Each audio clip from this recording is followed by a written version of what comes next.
Apulia हिता जो असे जागता, आपुलिया हिता जो असे जागता, धन्य माता पिता तयाचिया। कुळे कन्या पुत्र होती जे सात्विक, तयाचा हरीख वाटे देवा।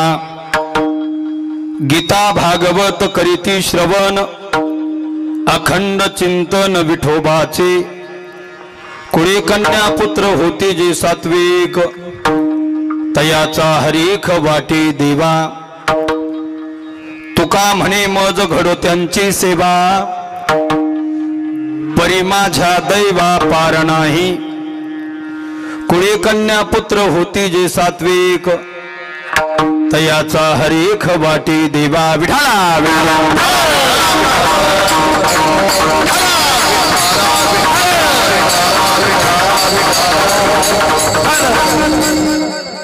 आपुलिया हिता जो असे जागता, धन्य माता पिता तयाचिया। कुळे कन्या पुत्र होती जे सात्विक, तयाचा हरीख वाटी देवा। नमो विठ्ठला राजया पांडुरंगा, नमो रुक्मिणी माऊली ज्ञान गंगा। नमो पुंडलिका नमो चंद्रभागा, नमस्कार माझा रुक्मिणी पांडुरंगा।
पांडुरंगा करो प्रथम नमन, दुसरे चरण संताचे त्यांच्या कृपादाने कथेचा विस्तारू। बाबाजी सद्गुरु दास तुका, ज्ञानेश भगवान विष्णू, निवृत्तीर भगवान हरा। सोपान भगवान ब्रह्म, मुक्ताख्यम ब्रह्मचित्कला। ओम नमो ज्ञानेश्वरा, करुणा करा दयाला। तुमचा अनुग्रह लाधलो, पावन झालो चराचरी। मस्तक हे पायावरी, या वारकरी संतांच्या आता हृदय हे आपुली। चौफाळून या भली, वरी बैसवू पाऊली। श्री गुरूंची जयांचे केली स्मरण, होय सकल विद्यांचे अधिकरण। तेची वंदू श्रीचरण श्री गुरूंचे, ते नमस्कारोनी आता।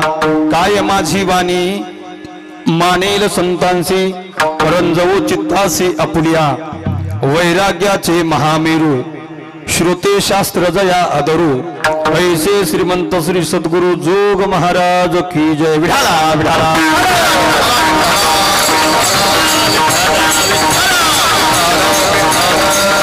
चरी घेरती वादळे संकटाची, इति श्री कराया पुऱ्या जीवनाची। रणी पाडती जे यमाची ही दात, अशांचे मर्द मराठा असे जन्मजात। रायगडी मंदिर वसे माझा राया, रायगडी मंदिर वसे माझा राया, चरणासी अर्पितो अजन्म ही काया, जगदीश्वरासी जोडली ज्याची ख्याती, प्रथम वंदितो तुम्हा शिव छत्रपती विठाला।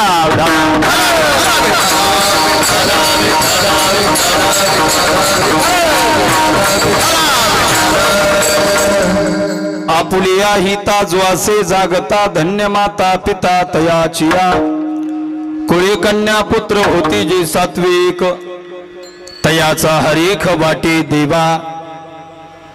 भाविक जन हो, अनंत कोट ब्रह्मांड नायक पंढरीश श्री पांडुरंग परमात्म्याच्या कृपेने संत सम्राट विश्वमाऊली ज्ञानोबा, जगद्गुरु श्री संत तुकोबा, शांती ब्रह्म श्री संत एकनाथ महाराज, सद्गुरु तुका बाबा आदी करून सर्व वारकरी संतांच्या कृपाशीर्वादाने, साधू पुरुषाच्या कृपाशीर्वादानं पवित्र पावन नगरीमध्ये शिवछत्रपतींना प्रेरणास्थान मानून महाराष्ट्राच्या मातीमध्ये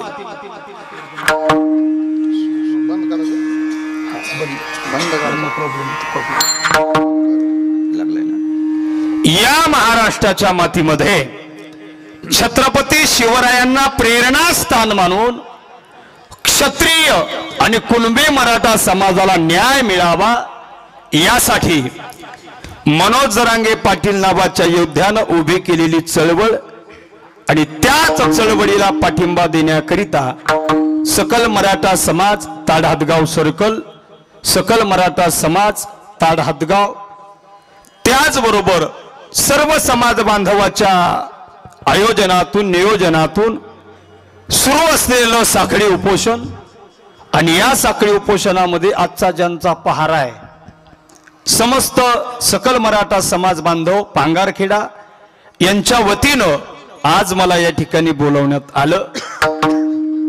इथं आल्यानंतर मला असं अजिबात वाटत नाही की मी साखळी उपोषणात आलो, मला असं वाटतं मी भव्य दिव्य अखंड हरिनाम सप्ताहात आलो। सुंदर असं वातावरण, त्यामध्ये सुंदर आणि गोड अशी चाल आत्ता ज्यांनी गायली, महाराष्ट्रातील ख्यातनाम गायनाचार्य माझे मित्र कपिल महाराज उबाळे, परममित्र हरिभक्तपरायण गणेश महाराज वाघोंडे, उपस्थित असणारे हरिभक्तपरायण परमेश्वर महाराज वाघोंडे, विनेकरी बाबा, आमचे बाल वारकरी महाराज मंडळी, उत्कृष्ट मृदंग वादनाची साथ करण्याकरिता या ठिकाणी उपस्थित असणारे आमच्या म्हणण्यापेक्षा आपल्या अंबड तालुक्याचं जालना जिल्ह्याचं भूषण, तुमच्या पंचक्रोशीत मध्ये असणारी, मला वाटतं ढालसखेडा तुमच्या सर्कलमध्ये आहे ना, तुमच्याच सर्कलमधील ढालसखेडा गावचे भूमिपुत्र महाराष्ट्रातील उत्कृष्ट मृदंग वादक महेंद्र महाराज शेळके, सुंदर सुरेल गोड आवाज या माईकच्या माध्यमातून तुमच्या सगळ्यांच्या कानापर्यंत पोहोचवण्याचं काम करणारे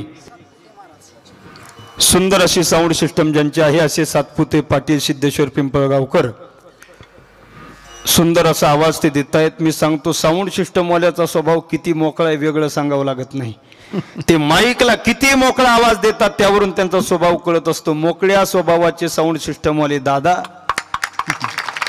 कीर्तनाकरिता उपस्थित गावातील परिसरातील पंचक्रोशीतील सगळेच मराठा बांधव भगिनी, मराठा आरक्षणाच्या लढाईत प्रत्यक्ष अप्रत्यक्ष सहकार्य करणारे सर्वच समाजाचे समाज बांधव भगिनी, त्याचबरोबर या उपोषणामध्ये साम दाम दंड भेद सगळ्याच साधनांची नितांत गरज असते, पण कसल्याही प्रकारचा मराठा समाजाचा हा वैयक्तिक कार्यक्रम आहे असं न समजता मराठा समाजाचा म्हणजे आमचाच कार्यक्रम आहे असं समजून गावातील मदत करणाऱ्या सगळ्या समाजाचे समाज बांधव, गावचे सरपंच सगळ्याच जण या ठिकाणी मोठ्या संख्येने उपस्थित, त्याचबरोबर यांचं नाव घ्यावंच लागेल, नाहीतरी चांगलं काटून टाकतात आणि बेकारी तेच व्हिडिओ टाकतात। या ठिकाणी उपस्थित असणारे सर्व यूट्यूब चॅनलवाले माझे मित्र, आता हे सगळ्यांचे नाव माहिती घ्यावंच लागल गड्या। शिवनेरी डिजिटल, आपला माणूस, मराठी माणूस, अजून काय हो, क्रांतिकारक, आनंद कीर्तनाचा, सोहळा आनंदाचा, अजून काय हो, ओ बनगावकर तुमचं काय राहिलं? व्हायरल मराठी हे सगळे यूट्यूब चॅनल वाले हे सुद्धा या ठिकाणी मोठ्या संख्येने उपस्थित. तुम्हाला धन्यवाद बरं का. फक्त चांगलं आहे तेवढं दाखवा असं मी नेहमी म्हणत असतो, पण आज जरा उलट बोलणार आहे. जे बोललो ते रोखोक दाखवा आणि सरकार दरबार पर्यंत पोहोचू द्या. विठा विठा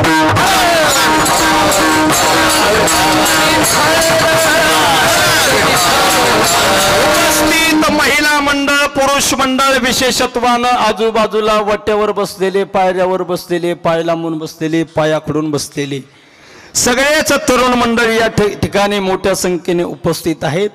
सर्वांच्या चरणारविंदी साष्टांग प्रणिपात करतो आणि अभंगाकडे वळतो.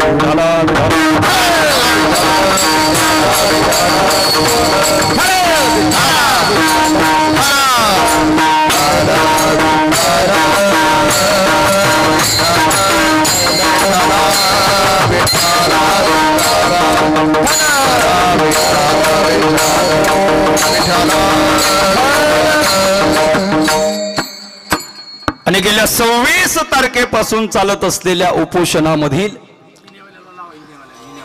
आजच्या दिवसाची कीर्तन रूपी सेवा प्रभूचरणी, भगवत चरणी, विश्ववंदनीय छत्रपती शिवरायांच्या चरणी समर्पित करण्याच्या निमित्ताने निवडलेला अभंग जगद्गुरु जगदवंदनीय संत श्रेष्ठ संत शिरोमणी महाराष्ट्र भूषण वैराग्य मूर्ती साधकांचे मायबाप, देहू निवासी, देहूचे सुप्रसिद्ध साधू, हिंदवी स्वराज्य संस्थापक, राजाधिराज छत्रपती शिवरायांचे खरे गुरु, वारकरी संप्रदायाचे कळस, ज्यांनी जीवनात कधीच केला नाही तुमच्या आमच्यासारखा भजनाचा आळस, पंचम वेद निर्माते, मानवी देह घेऊन निजधामा गेले, निळामने सकळ संता तोषविले असा ज्यांचा अधिकार, नव्हे नव्हे तुका जरी सहज बोले वाणी, त्याचे घरी वेदांत वाहे पाणी, दिसायला सामान्य पण असायला मात्र असामान्य असणारे अधिकार संपन्न महात्मे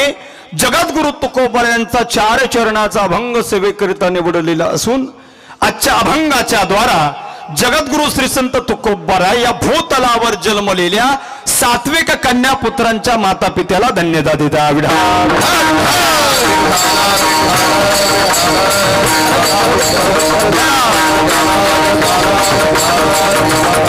अभंग जगद्गुरु तुकोबरांचा महाराजांना हार टाकून देतो. महेंद्र महाराजांना 4 चरणाचा आहे, अतिशय सोपा आहे, सर्वांचा पाठ आहे. पाठ जरी नसला तर कानपाठ मात्र नक्की आहे, आणि ज्याच्या पाठही नाही कानपाठही नाही त्याच्या कीर्तनाच्या शेवटपर्यंत पाठ होणार आहे. विठाला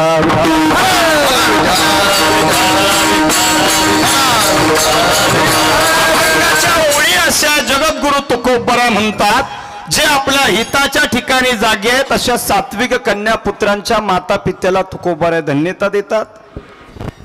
खर तर कीर्तनाला निघत असताना मी विचार करत होतो की आज जर कीर्तन करायचं ठरलं, म्हणजे ठरलंच होतं काहीतरी करायचं, काहीतरी म्हणजे व्याख्यान किंवा कीर्तन.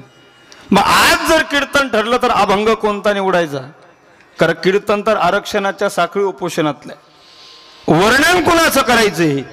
ज्यांच्यामुळे विखुरलेला मराठा एकत्र आला त्या जरांगे पाटलाचं वर्णन करायचंय, म्हणून हाच अभंग निवडला. आपुलिया हिता जो असे जागता धन्य माता पिता. महाराज म्हणतात जे आपल्या हिताच्या ठिकाणी जागे त्यांचे माता पिता खऱ्या अर्थानं धन्य. अशी सात्विक कन्या पुत्र ज्या कुळात जन्माला येतात त्यांचा हरिक देवालाही वाटतो. सात्विक असण्याची लक्षणं काय महाराज उत्तर देत आहेत, जे गीता भागवत यासारख्या ग्रंथाचं श्रवण करून भगवान परमात्म्याचं आपल्या मुखारविंदातून अखंड असं नामचिंतन करतात ते खऱ्या अर्थानं सात्विक आहे. अशा सात्विक कन्या पुत्रांच्या माता पित्याला मी धन्यता देतो, यात नवल नाही. त्यांचा हरेक देवाला वाटतो, यातही नवल नाही. तर अशा सात्विक कन्या पुत्रांच्या माता पित्याची सेवा जर आम्हाला आमच्या जीवनात घडली तर ते आमच्या जीवनातील सगळ्यात मोठं भाग्य असेल. हा झाला अभंगाचा सरळ सरळ भावार्थ. थोडक्यात आजच्या ठळक बातम्या संपल्या. इथून पुढे हवामानाचा अंदाज देऊन मी तोंडावर पडणार नाही, कारण यंदा पंजाबराव डकचे अंदाज फेल झाले. विठाला विठाला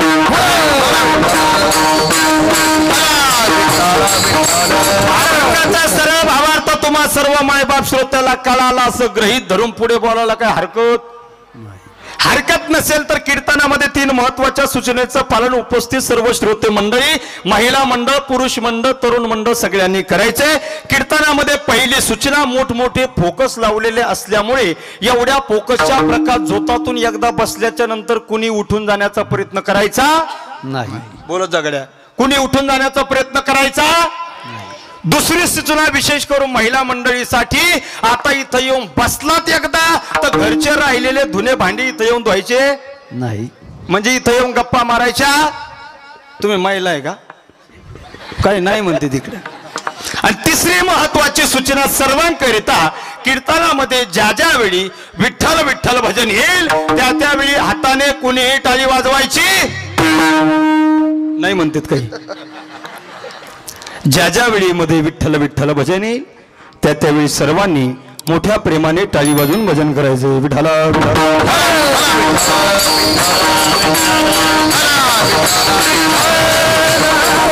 आम्ही खेळीमेळी गदारोळी आनंद या न्यायानं आजचं कीर्तन पार पडणार आहे।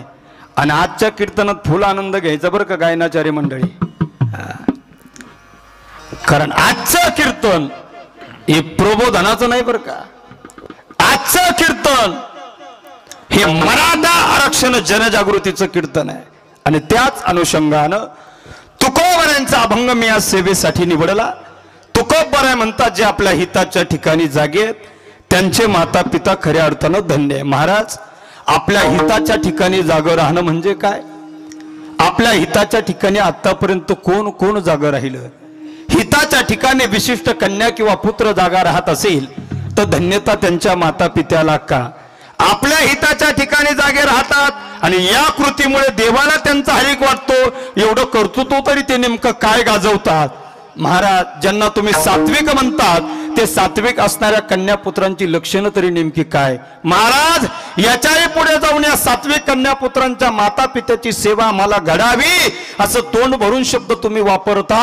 याचे अनेक प्रश्न या अभंगाच्या उच्चारानंतर सर्व श्रोत्याच्या समोर उभे राहतात। मिळालेल्या राहिलेल्या वेळेमध्ये या सगळ्या प्रश्नाची उत्तर देण्याचा प्रयत्न करील। विठ्ठला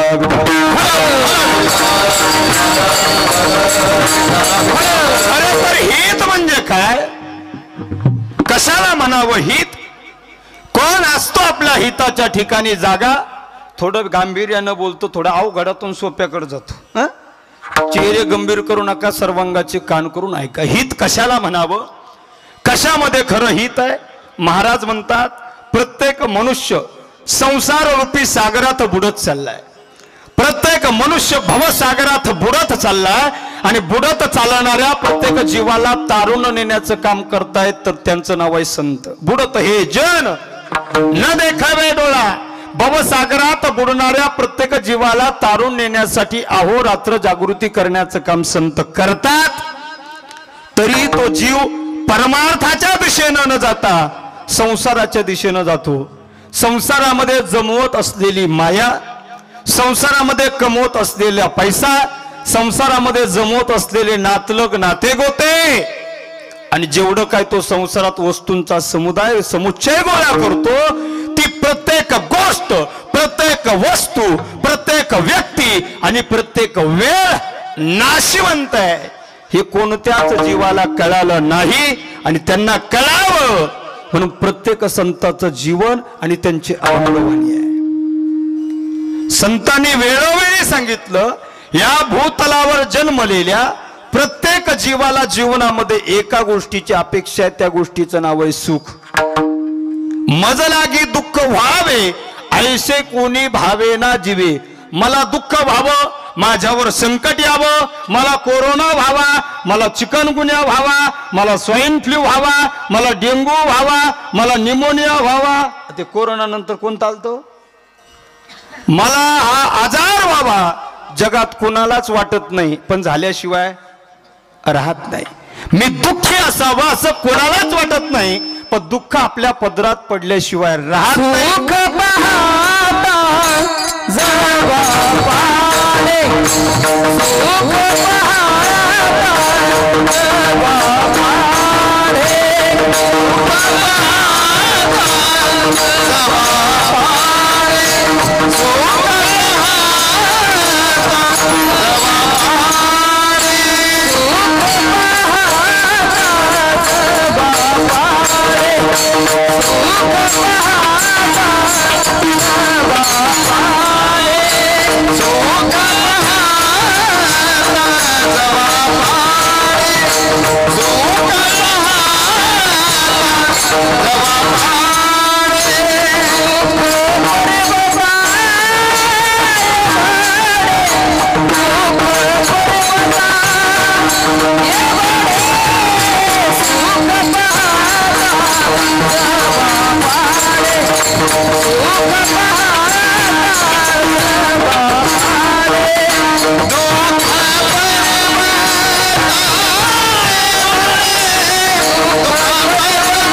बुडत चालणाऱ्या प्रत्येक जीवाला संतांनी वेळोवेळी सांगितलं, बाबांनो, ज्या संसारात तुम्ही सुख शोधता ना, तो संसार कालही दुःखाचा होता, तो संसार आजही दुःखाचा आहे आणि तो संसार उद्या सुद्धा दुःखाचा असणार.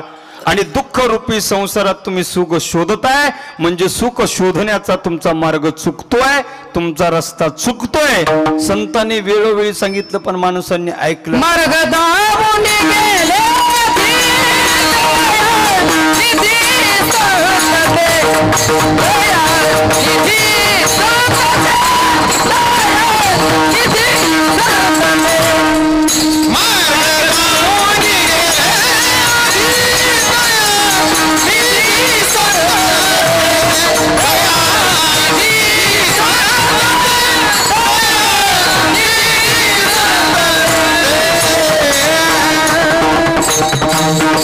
संतांनी मार्ग दाखवला पण माणसं त्या मार्गाने जायला तयार नाही. पण ऐका गड्या, संतांनी सांगितल्याप्रमाणे संसार दुःखाचा आहे, कालही आजही आणि उद्याही.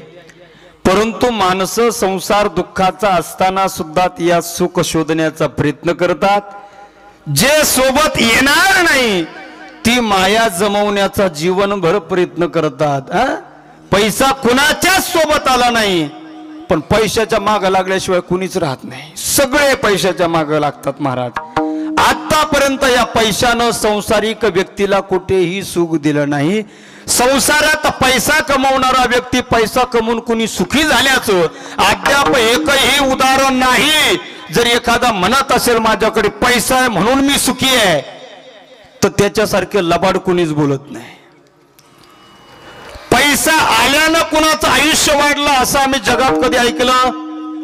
पैसा आल्यानं कुणी सुखी झाला असं आम्ही जगात ऐकलं नाही महाराज. ज्याच्याकडे पैसा आहे तो सुद्धा दुःखी आहे आणि ज्याच्याकडे पैसा नाही तो सुद्धा उलट. ज्याच्याकडे जास्त पैसा आहे तो जास्त दुःखी आहे, ज्याच्याकडे कमी पैसा आहे तो त्याच्यापेक्षा सुखी आहे. ऐका, ज्याच्याकडचा पैसा संपला आणि कर्ज झालं की तो पैसा संपला म्हणून कर्ज बाजारी झाला की आत्महत्या करतो. हे पैसा नसणाऱ्यांचं दुःख. पण ज्याच्याकडे पैसा आहे ना, पैसा, ते काही सुखाने मरत नाही. काहींकडे पैसा संपला म्हणून मरतात तर काहीकडे पैसे आले म्हणून मरतात. तुम्ही म्हणाल असं तर कमी ऐकलं नाही आम्ही. एक म्हातारी आठवड्याला आंबडच्या बाजाराला जायची. त्या म्हातारीला नाद होता बा, बाजारात 10-20 रुपये उरले, ती म्हातारी काय करायची, एक गेंदालाल पुडी घ्यायची. ते जुन्या काळात ती तंबाखूच्या पुडीचं नाव गेंदालाल होतं. ती तंबाखूची पुडी घ्यायची आणि पैसे उरले तर लॉटरीचं तिकीट फाडायचे 8 दिवसाला. तिला वाटलं जाऊ द्या म्हातारपणा. तिला एक दिवशी विचारलं, म्हटलं आजी तुम्ही लॉटरीचं तिकीट तर आठवड्याला का फाडता? ती काय म्हणे माहिती आहे का, महाराज आमचं म्हातार मरेपर्यंत सट्टा आणि पत्ते खेळू खेळूच मेलं आणि त्यांनी सट्टा खेळायला ठेवलेले पैसे उरले म्हणून त्याचे लॉटरीचे तिकीट फाडीते. म्हातारी आठवड्याला लॉटरीचं तिकीट फाडत होती. 10-5 वर्ष तिनं लॉटरीचे तिकीट फाडले बा. पण एके दिवशी म्हातारीचं नशीब उजाडलं, म्हातारीला 10 लाखाची लॉटरी लागली. आता बँकेतले कर्मचारी म्हणे या म्हातारीला जर थेट जाऊन सांगितलं तुला 10 लाखाची लॉटरी लागली ना, म्हातारी जागेवरच मरण म्हणली. मग त्यांनी काय केलं, बँकेच्या लोकांनी माझ्यासारखा एक महाराज बोलवला आणि त्या महाराजाला सांगितलं, महाराज या म्हातारीला 10 लाखाची लॉटरी लागली. पण हिला डायरेक्ट सांगितलं नाही, धक्का बसून मरण म्हणे. महाराज तुम्ही त्या म्हातारीला तुमच्या भाषेत सांगा तुला 10 लाखाची लॉटरी लागली. आता महाराजालाच का पाठवलं तर त्या आम्हाला चांगलं जमतं. महाराज त्या म्हातारीकडे गेला आणि तिला काय म्हणतो माहितीये, आजी जर तुम्हाला 10 लाखाची लॉटरी लागली तर तुम्ही काय कराल?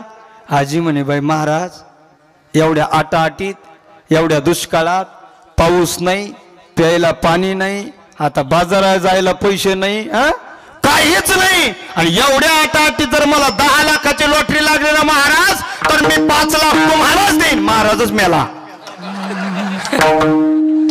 ज्याच्याकडचा पैसा संपला तो आत्महत्या करतो आणि ज्याच्याकडे अचानक आला तो सुद्धा हर्षवायून अचानक मरतो. बरं याच्या पलीकडे पैसा हा अशी गोष्ट आहे, पैसा कोणाकडे किती आणि किती काळ ठेवायचा हे जगाच्या मालकाच्या भगवंताच्या हातात आहे. सकाळी भिकारी असणारा संध्याकाळी करोडपती होऊ शकतो आणि संध्याकाळी करोडपती असणारा दुसऱ्या दिवशीच्या सकाळी भिकारी होऊ शकतो आणि ही शक्ती ज्याची आहे त्याला भगवंत म्हणतात. तुका म्हणे आले समर्थाचे मना जरी होय राणा. तुम्ही म्हणा या मला पटत नाही. कोट्याधीश असणारे लोक व्यसनाच्या आहारी गेले आणि भीक मागू लागली अशी अनेक उदाहरणं आहे. पण सकाळी भिकारी असणारा व्यक्ती संध्याकाळी करोडपती होऊ शकतो. उदाहरण सांगू, 4-5 वर्षापूर्वीची गोष्ट आहे. रेल्वे स्टेशन मध्ये लोक भीक मागतात आणि त्याच रेल्वे स्टेशन मध्ये फाटक्या साडीची 2 महिने केस न विंचरलेली, जणू 10 वर्ष ब्युटी पार्लर मध्ये न गेलेली, जणू महिना झाला आंघोळ न केलेली फाटक्या साडीची बाई रेल्वे मध्ये 1-1 रुपया गोळा करत गाणं गात होती. कोणतं? तेरी मेरी काय ते पुढं रानू मंडल नावाची व्यक्ती भीक मागत होती. सुरेख गोड आवाज कोणीतरी ऐकला, स्टुडिओत घेऊन गेले, सुंदर गाणं गायलं आणि कोट्यावधीच्या फ्लॅट मध्ये राजधानी सारख्या ठिकाणी राहू शकली भिकारी असणारी स्त्री सुद्धा करोडपती बनली. कारण तुका म्हणे आले समर्थाचे मना जरी होय राणा. रंग त्याचा जसं ऊन आणि सावली, कधी ऊन येतं कधी सावली येते, तशी श्रीमंती आणि पैसा येत असतो. पण या पैशानं आतापर्यंत कुणालाही सुख दिलं नाही. पण जे पूर्णपणे दुःखामुळे अशा संसारातल्या प्रत्येक वस्तूला, प्रत्येक व्यक्तीला आणि प्रत्येक घटनेला संसारिक माणस त्याच्यामध्ये स्वतःचं हित समजत आले आणि माणसाच्या जीवनातला नेमका निर्णय तिथेच चुकला. महाराज म्हणतात, बाबांनो, ज्यात तुम्ही तुमचं हित पाहताय त्यात तुमचं हित नाही तर अहित आहे. मग खरं हित आहे कशात? तेच महाराज सांगतात, हित ते करावे हे देवाचे चिंतन, भगवान परमात्म्याचं नामचिंतन करण्यामध्ये खरं हित आहे. हे ज्याला कळतं खऱ्या अर्थानं धन्य आहे. मग महाराज नुसतं परमार्थ करण्यामध्ये हित आहे ज्याला कळालं तेच फक्त सात्विक कन्यापुत्रात मोडतात का? एवढे सात्विक कन्यापुत्राची संकुचित व्याख्या नाही, तर ज्यांचं जीवन दुसऱ्यासाठी आहे, जे स्वार्थासाठी जगताना परार्थाचाही विचार करतात, त्यांच्या माता पित्याला धन्यता देतात. महाराज अभंगाच्या प्रथम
अभंगाच्या पहिल्या चरणात तुकोबऱ्या म्हणतात, जे आपल्या हिताच्या ठिकाणी जागेत त्यांचे माता पिता धन्य आहेत.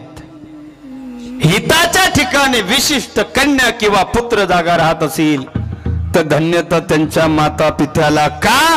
तर प्रत्येक पुत्राचा आणि प्रत्येक कन्येचा उगम हा माता पित्याच्या माध्यमातून होत असतो बघा. ऐका गड्या, आतापर्यंत ज्या ज्या पुत्रांनी कर्तृत्व गाजवलं, आतापर्यंत ज्या ज्या कन्येने आपला स्वाभिमान आणि कर्तृत्व गाजवलं, धन्यता त्यांच्या माता पित्याला देण्यात आली.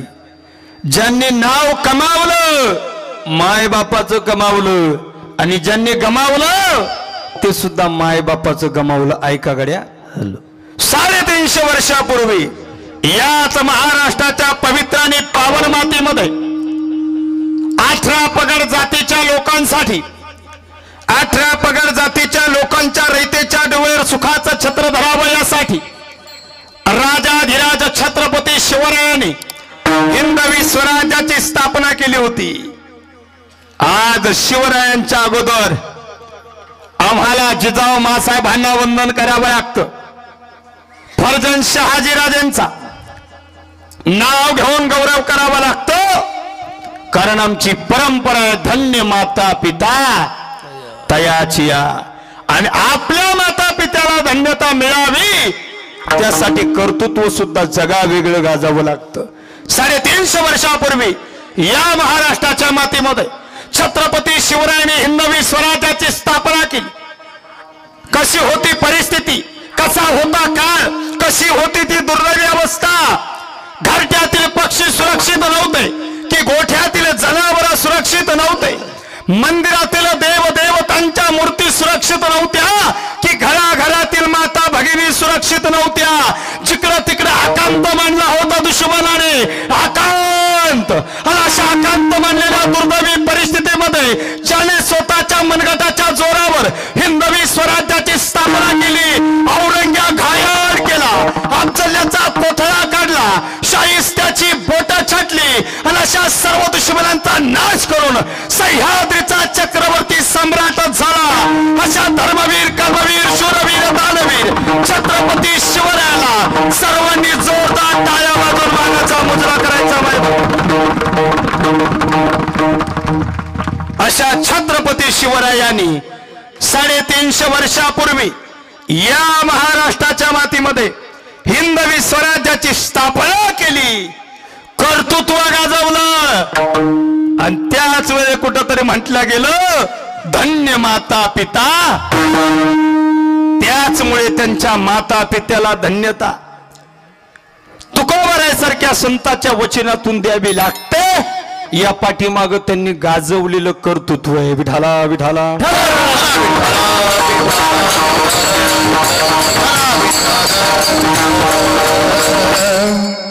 आणि त्याच शिवरायांच्या पावलावर पाऊल ठेवून, त्याच शिवरायांना जीवनात आदर्श स्थान मानून, त्याच छत्रपती शिवरायांना जीवनात दैवत मानून, त्याच शिवरायांना आपल्या जीवनातलं ऊर्जा स्रोत मानून आणि त्यांच्याच पावलावर पाऊल टाकून या महाराष्ट्रातल्या कोट्यावधी मराठ्यांना एकत्र करण्याचं काम सध्या ज्यांनी केलंय त्या योद्ध्याचं नाव आहे मनोज जरांगे पाटील. आणि त्यांच्यासाठी सुद्धा तुकोबारायचे शब्द वापरता येतील. अभंगाचं 2रं चरण. कुळी कन्या पुत्र होती सात्विक, कुळी कन्या पुत्र होती सात्विक, कुळी कन्या पुत्र होती सात्विक, कुळी कन्या पुत्र होती सात्विक. हरी करवा देवा, हरी करवा देवा, कन्या होती सात्विक, कन्या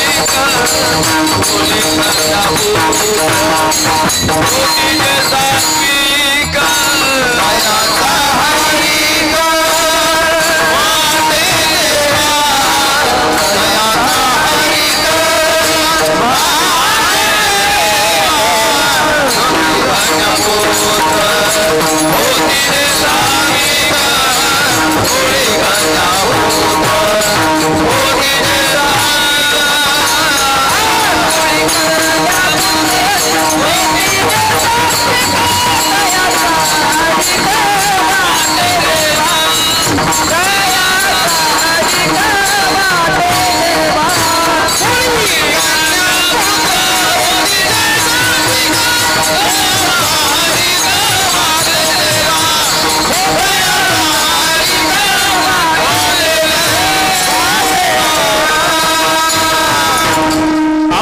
लिहिलेल्या दुसऱ्या चरणात महाराज सांगतात, कुडी कन्या पुत्र होती जे सात्विक, तयाचा हरीख वाटे देवा. जणू तुकोबऱ्यांचे शब्द जरांगे पाटील नावाच्या व्यक्तीसारख्या व्यक्तीसाठीच वापरले असावे, हे आता सिद्ध होताना दिसते. विठाला विठाला. आणि जीवनामध्ये नाव कमवायचं असेल, जीवनामध्ये इतिहास घडवायचा असेल आणि जगात गाजायचं असेल ना, तर जगाच्या वेगळं काहीतरी करावं लागतं गड्या. आणि ते जरांगे पाटलांनी करून दाखवलं. आजच्या कीर्तनामध्ये आपल्याला आरक्षणाची जनजागृती प्रामुख्यानं करायची. बांधवांनो, आरक्षणाविना खितपत पडलेला, आरक्षणाच्या मागणीसाठी वर्षानुवर्ष संघर्ष करणारा हा मराठा समाज आहे. संघर्ष करणारा हा कुणबी मराठा समाज आहे. गेल्या 50 वर्षापासून मराठा समाजाला आरक्षण मिळावं यासाठी मराठा समाजाच्या अनेक लढवय्या नेतृत्वाने आरक्षणासाठी लढा उभा केला. परंतु मराठा समाजाला गेल्या 50 वर्षात अजूनही न्याय मिळाला नाही. मराठा समाजाचे नेते कैलासवासी आमदार अण्णासाहेब पाटलांनी सांगितलं, जर माझ्या समाजाच्या पदरात आरक्षण पडत नसेल, जर माझ्या समाजाच्या पोरांना आरक्षण अभावी नोकरी लागत नसेल, तर माझ्यासारख्या मराठ्याच्या नेत्यानं, मराठ्याच्या आमदारानं मी मराठ्यांचा नेता म्हणून घेणं हे माझ्या तर नियतीला शोभत नाही. मराठा तरुणांचं संघटन केलं अण्णासाहेब पाटलांनी आणि एक शपथ घेतली. शपथ, आता मराठ्यांसाठी लढायचं, आरक्षणासाठी लढायचं. पण एक दिवस असा आला, तत्कालीन सरकारकडून निराशा झाली, आरक्षण मिळालं नाही आणि अण्णासाहेब पाटलांनी शपथ घेतली, माझ्या मराठा समाजाला आरक्षण का मिळालं नाही, तर उद्याच्या सकाळच्या उगवत्या सूर्याचं दर्शन घ्यायला हा अण्णासाहेब पाटील जिवंत राहणार नाही. आरक्षण मिळालं नाही आणि अण्णासाहेब पाटील नावाच्या मराठ्याच्या आमदारानं स्वतःच्या डोक्यात गोळे झाडून आत्महत्या केली. हे मराठा आरक्षणासाठीचं पहिलं बलिदान होतं बांधवांनो. अण्णासाहेब पाटलाचं बलिदान. सुशिक्षित बेरोजगार होते, नोकरी लागली नाही आरक्षणाअभावी, म्हणून त्यांनी आत्महत्या केली नाही. शेती पिकली नाही, कर्जबाजारी झाले म्हणून आत्महत्या केली नाही. तर जो माणूस स्वतः आमदार होता तरी त्या माणसानं आत्महत्या केली. याचं कारण गोरगरीब मराठ्यांना न्याय मिळावा यासाठी अण्णासाहेब पाटलाचं बलिदान होतं. आताच्या मराठ्याच्या एकातही आमदारानं कैलासवासी अण्णासाहेब पाटलाचा आदर्श घेणं गरजेचं आहे. नका मराठ्यांसाठी तुम्ही आत्महत्या करू, पण कमीत कमी तुमचे झाकलेले जबडे उघडा आणि तुमच्या तोंडातून आरक्षणाची भूमिका आक्रमकपणे मांडा. जर तुम्ही मराठा आरक्षणाची भूमिका मराठ्याच्या नेत्याने मांडली नाही तर आम्हाला शंका आहे, तुमचं रक्त मराठ्याचं आहे का दुसरं कोणाचं.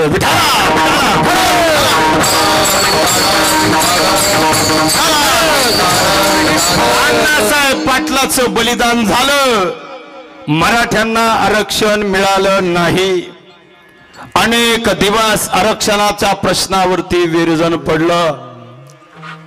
अनेक क्रांतियोद्धे तयार झाले, अनेक मराठ्यांचे नेतृत्व तयार झाले. अण्णासाहेब जावळे पाटील, देवीदासजी वडजेसर, विनायकजी मेटे साहेब या मराठ्यांच्या नेतृत्वाने मराठा समाजाला न्याय मिळावा यासाठी रात्रंदिवस खटाटोप केला. मराठ्यांच्या लेकरांच्या भविष्यासाठी आरक्षणाचा लढा प्रचंड जोमाने उभा केला. पण शेवटी पदरी निराशा झाली. मराठ्यांना न्याय मिळाला नाही, आरक्षण मिळालं नाही.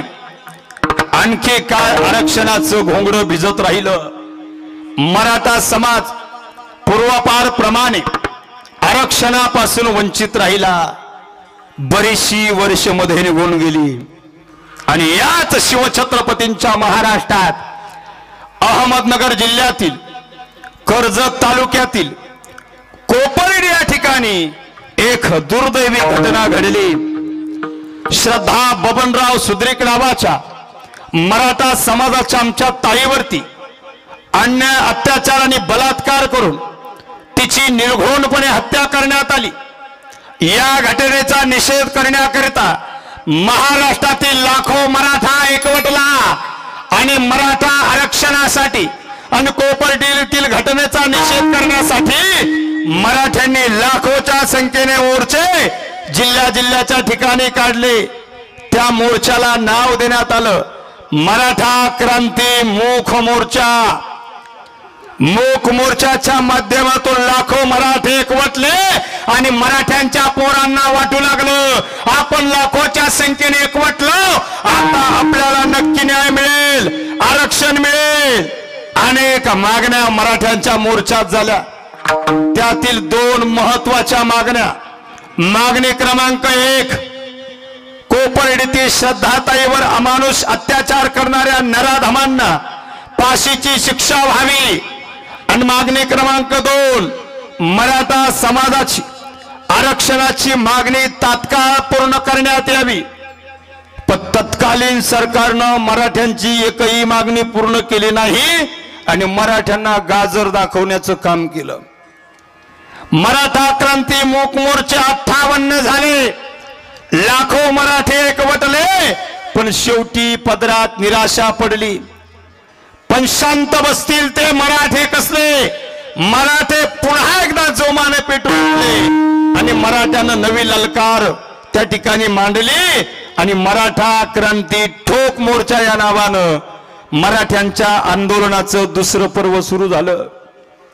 दुसऱ्या पर्वात लाखो मराठे पुन्हा एकवटले, त्याच मागण्या घेऊन, तीच दिशा, तोच विचार घेऊन मराठा क्रांती ठोक मोर्चा ज्यावेळी निघाला, हे ठोक मोर्चा निसता नावाला ठोक मोर्चा होता, पण मराठ्याच्या कोणत्याच पोराने हातात काठी घेतली नाही, मराठ्याच्या कोणत्याच पोरानं हातात दगड घेतला नाही, मराठ्याच्या कोणत्याच पोरानं हातात माचीस घेतली नाही। शांततेच्या मार्गाने ठोक मोर्चे झाले। शिस्तबद्धपणा मराठ्यांनी दाखवून दिला। मराठा समाज हा संयमी समाज आहे, मराठा समाज हा संस्कारी समाज आहे, मराठा समाज हा शिस्तबद्ध समाज आहे। हे लाखो जमलेल्या मराठ्याच्या मोर्चामधून मराठ्याने दाखवून दिलं। म्हणून तर लाखो मराठ्यांच्या गर्दीमधून ॲम्ब्युलन्स गाडी एका मिनिटात बाहेर पडत होती। मराठ्यांचे संस्कार तिथे दिसले, कारण मराठा समाज हा घटनात्मक चौकटीत आंदोलन करतोय, कारण मराठा समाज हा घटना मानणार आहे, मराठा समाज हा संविधान मानणार आहे। म्हणून तर मराठ्यांचे मोर्चे शिस्तबद्ध पद्धतीने पार पडले आणि मराठ्यांच्या पोरांनी घटना मानलीच पाहिजे, मराठ्यांच्या पोरांनी संविधान मानलंच पाहिजे, कारण हे संविधान आणि घटना मानण्याचे मराठ्यांचे संस्कार आहे। कारण आमच्या बाबासाहेबांनी आमची घटना लिहिताना एक वाक्य उत्कर्षाने लिहिलं, बाबासाहेब भारतरत्न विश्वरत्न बोधिसत्व परम पूज्य डॉक्टर बाबासाहेब आंबेडकर म्हणाले, भारताची राज्यघटना लिहिताना मला फारसे कष्ट पडले नाही, कारण माझ्या डोळ्यासमोर छत्रपती शिवरायांचं हिंदवी स्वराज्य होतं। आमच्या बाबासाहेबांनी आमच्या शिवरायांचा आदर्श घेऊन घटना लिहिली असेल तर मराठ्यांची पोरं घटना मानणार आणि मानलीच पाहिजे। म्हणून तर घटनात्मक मार्गाने मोर्चे झाले, पण शांततेनं मोर्चे करून मराठ्यांना आरक्षण मिळालं नाही। कोपर्डीतील श्रद्धाताईवर अत्याचार करणाऱ्या त्या आरोपीला फाशी मिळाली नाही। फाशी तर सोडा, पण त्या आरोपींना जेलमध्ये पोचवण्याचं काम सरकारने केलं। बलात्काराला फाशी द्यायची सरकारला लाज वाटली की काय? सरकारनं फाशी दिली नाही, अखेर त्या बलात्कारालाच लाज वाटली आणि स्वतः लाज वाटली म्हणून त्यानं जेलमध्ये गळफास घेऊन आत्महत्या करण्याचं काम केलं। समाजाचा लढा चालूच राहिला। लाखोच्या संख्येनं मराठे एकवटले, तरी जर न्याय मिळत नसेल, 90% मार्क पडून जर मराठ्यांच्या लेकरांना नोकरी लागत नसेल, पण त्याच मराठ्याच्या लेकराच्या सोबत शाळेत शेजारच्या बेंचवरती बसणाऱ्या दुसऱ्या समाजाच्या बांधवाला भगिनीला फक्त आरक्षणामुळे 55 मार्कात नोकरी लागते आणि आम्हाला आरक्षण नसल्यामुळे 90% मार्क पडून जर नोकरी लागत नसेल तर या देशात समता शिल्लक आहे की नाही हा एक प्रश्न मराठ्यांच्या लेकरांना सतावू लागला। मराठ्यांची लेकरं म्हणू लागली या देशात गुणवत्तेला काही महत्व आहे की नाही। दुःखी झाली लेकरं आणि याच दुःखातून याच उद्विग्नतेतून मराठ्यांच्या लेकरांनी आत्महत्येसारखं टोकाचं पाऊल उचललं आणि 42-43 मराठा तरुणीनं मराठा आरक्षणासाठी आत्महत्या केल्या। तरी माझ्या समाजाचा न्यायाच्या प्रतीक्षेत असलेला माझा समाज त्याच स्थितीत कायम राहिला। आम्ही लाखोने जमलो, न्याय मिळाला नाही। मराठ्यांची लेकरं गळफास घेऊ लागली। मराठ्यांचे काकासाहेब शिंदे सारखा पोरगा नदी पात्रामध्ये उडी घेऊन आरक्षणासाठी बलिदान देऊ लागला। कमीत कमी आमची लेकरं मरायला लागली। सरकार आम्हाला न्याय देईल वाटलं होतं पण आम्हाला न्याय मिळाला नाही। उलट याच मराठा समाजात जन्मलेल्या आपल्या समाजातल्या काही मराठ्याच्या दलाल समन्वयकांनी लाखोच्या संख्येने जमलेल्या मराठ्यांचे मोर्चे मॅनेज होऊन सरकारी दरबारी त्यांनी पैसे घेऊन मराठ्यांचे मोर्चे मॅनेज करण्याचं काम केलं आणि मोर्चात जमलेल्या गोरगरीब शेतकरी कष्टकरी गोरगरीब मराठ्यांच्या पोरांच्या टाळीवरचं लोणी खाण्याचं काम मराठ्यांच्या काही दलाल समन्वयकांनी केलं। मूक मोर्चा ठोक मोर्चा झाल्या तरी आरक्षण मिळालं नाही। बराचसा काळ निघून गेला आणि दिवस उजाडला। 29 ऑगस्ट 2023 या तारखेला आपल्याच जालना जिल्ह्यातील आपल्याच अंबर तालुक्यातील शहागड या ठिकाणी मनोज जरांगे पाटलांनी पैठण फाट्यावर आरक्षणाच्या मागणीसाठी जनाक्रोश मेळाव्यासाठी घोषणा केली। 5000 लोक येतील असं वाटलं होतं, 10,000 लोक येतील असं वाटलं होतं, पण जरांगे पाटलाच्या सारख्या गरीब माणसाच्या शब्दावरती लाखो मराठे एकत्र जमले आणि पैठण फाट्यावरचा रस्ता रोको आंदोलन 5 तासात यशस्वी केलं मराठ्यांनी। मराठ्यांच्या क्रांतीला तिथं सुरुवात झाली। त्या सभेला मी गेलो आणि जरांगे पाटलांनी भाषण केलं। कोणाकोणावर टीका केल्या तुम्ही सगळ्यांनी ऐकलं, कारण सगळ्याच पिसाळ्या कुत्र्यांचे नावं घेण्यात इथं जमणार नाही, कारण मी सदावर त्याचं नाव घेतलं कुत्रे भोकते। ऐकायचं तुम्हाला ऐका।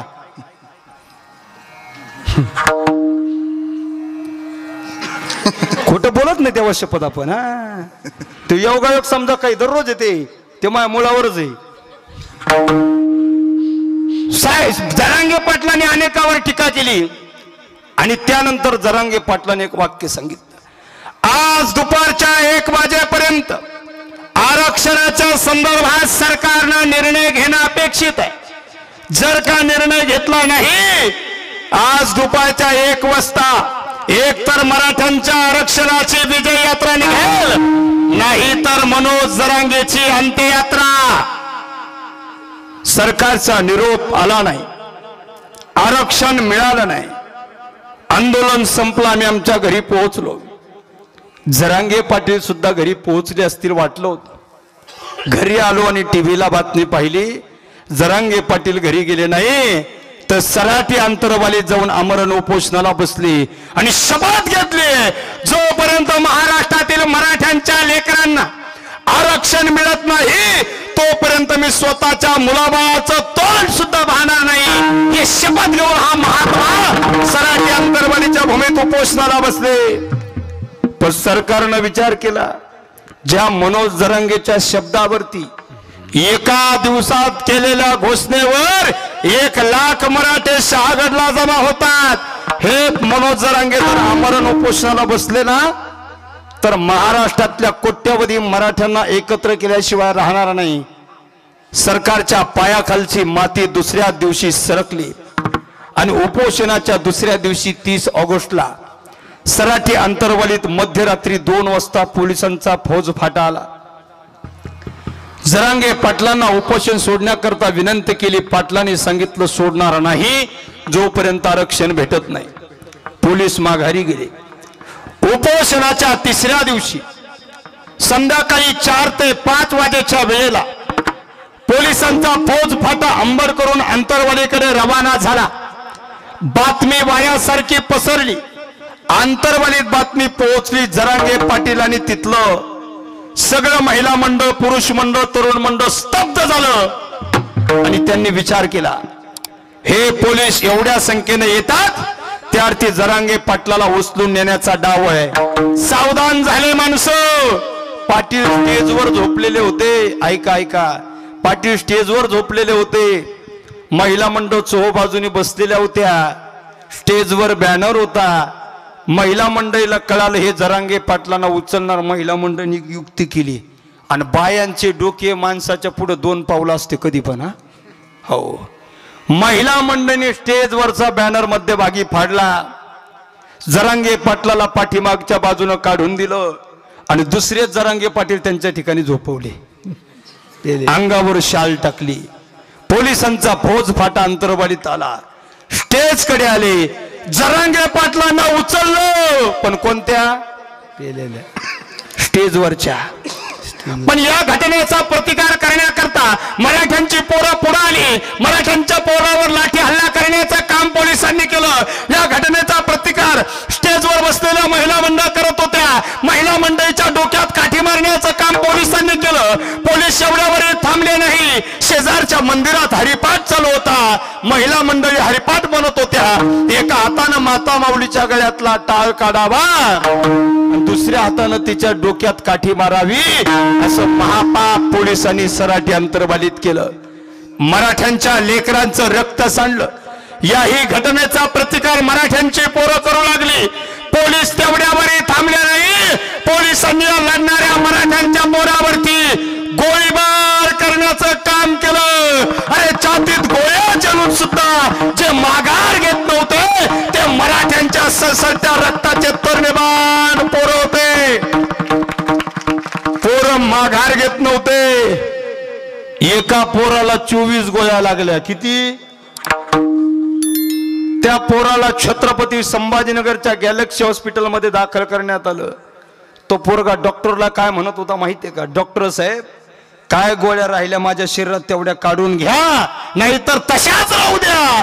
पण 14 तारखेच्या विराट सभेला मला अंतरवालीलाच जाऊ द्या. अरे मराठ्यांची पोरं छातीत गोळ्या चलून सुद्धा जरांगे पाटला मागे खंबीरपणे उभे राहत आहेत. कारण मराठ्यांची पोरं आता आरक्षणासाठी मरायलाही तयार झाली. आमचा क्रांतिकारकपणा सिद्ध करण्याची वेळ सरकारमुळे आमच्यावर आली. ते जरांगे पाटलाला घेऊन लांब गेले बुवा. पोलिसांनी विचार केला, हे जरांगे एवढे शांत नाहीत, हे शांत बसले कसे? अंगावरची शाल काढली, दुसराच पठ्ठ्या निघाला. त्याचं नाव होतं विजय झांजे. आता करायला गेले गणपतीन झाला मारुती झाला ना. आंदोलन मोडीत काढायचं होतं, मोडीत निघालं नाही. उलट 1000 पटीनं पेटून उठलं आणि महाराष्ट्रातले लाखो मराठे सराटी अंतरवालीच्या दिशेनं रवाना झाले. लाखो मराठे अंतरवालीत येऊ लागले. महाराष्ट्रातला असा एक जिल्हा उरला नाही ज्या जिल्ह्यातले मराठी अंतरवालीत आले नाही. महाराष्ट्र सोडा, मध्य प्रदेशची लोक जरांगे पाटलाला भेटायला आले. कर्नाटकची माणसं जरांगे पाटलाला भेटायला आले. अरे राजस्थानचे आणि गुजरातचे मराठे जरांगे पाटलाला भेटायला आले. आता जरांगे पाटील नावाच्या वादळाला थांबवणं आपल्या सारख्याला जमणार नाही. सरकारला कळालं आणि सरकारला वाटलं नुसता लाठी हल्ला झाला, एवढे मराठे एकत्र आले, यांच्या नादाला लागायचं नाही. आमरण उपोषण आहे, देतील 8 दिवसात सोडून. किती दिवस उपाशी राहतील? सरकारनं 8 दिवस वाट पाहिली, पठ्ठ्या उपोषण सोडत नाही. मी ज्या दिवशी जरांगे पाटलांना भेटायला गेलो ना, श्रीकृष्ण जन्माष्टमीची भागवत कथेची सांगता करून मी अंतरवालीला गेलो. आणि अंतरवालीत गेल्याच्या नंतर मला कळालं 3 किलोमीटर पर्यंत ट्रॅफिक आहे आणि 3 किलोमीटर गाडी लावून पायी जावं लागतं. मी गाडी लावली, पायी चालणाऱ्या लोकांच्या गर्दीतून जरांगे पाटलाकडे निघालो आणि त्या गर्दीतून चालताना मला वाटलं अरे आपण निघालो तर अंतरवालीला होतो, पण ती गर्दी पाहून वाटत होतं मी अंतरवालीत नाही तर पंढरपुरात आलो की काय, असं चित्र अंतरवाली दिसत होतं. सराठी अंतरवाली मराठ्यांचं पंढरपूर बनली होती आणि मनोज जरांगे पाटील मराठ्यांचं दैवत पांडुरंग बनले होते. ही अनुभूती त्या ठिकाणी आली. लोक गर्दी करू लागले. 8 दिवस झाले पाटील उपोषण सोडायला तयार नाही. 10 दिवसात सोडतील. पाटलाने उपोषण सोडलं नाही. 15 दिवस झाले या मराठ्याच्या वाघाचं उपोषण सुरू आहे.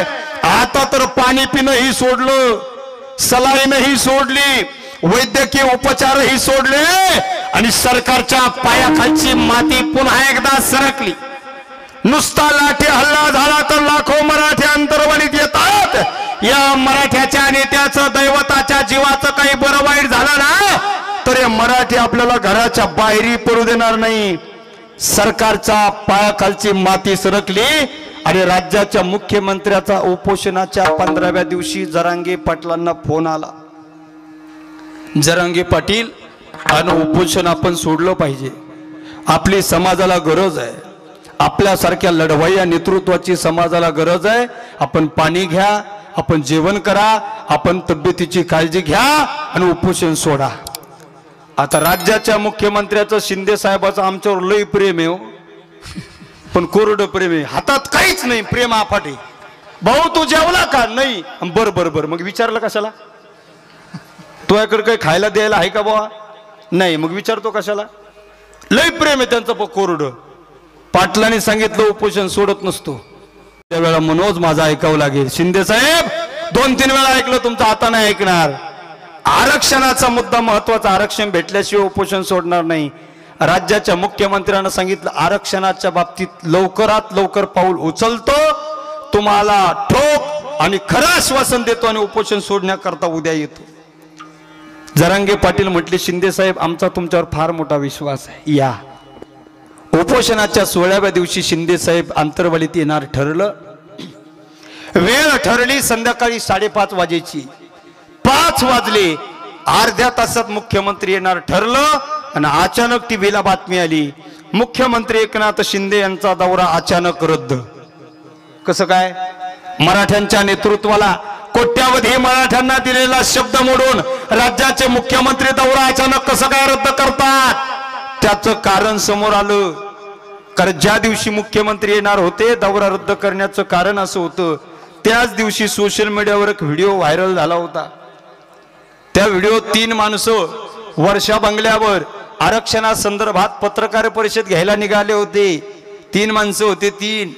एक ठाण्याचे दाढीवाले काका होते, एक बारामतीचे दादा, दाढी करून आलेले दादा होते आणि तिसरे नागपूरचे मामा होते.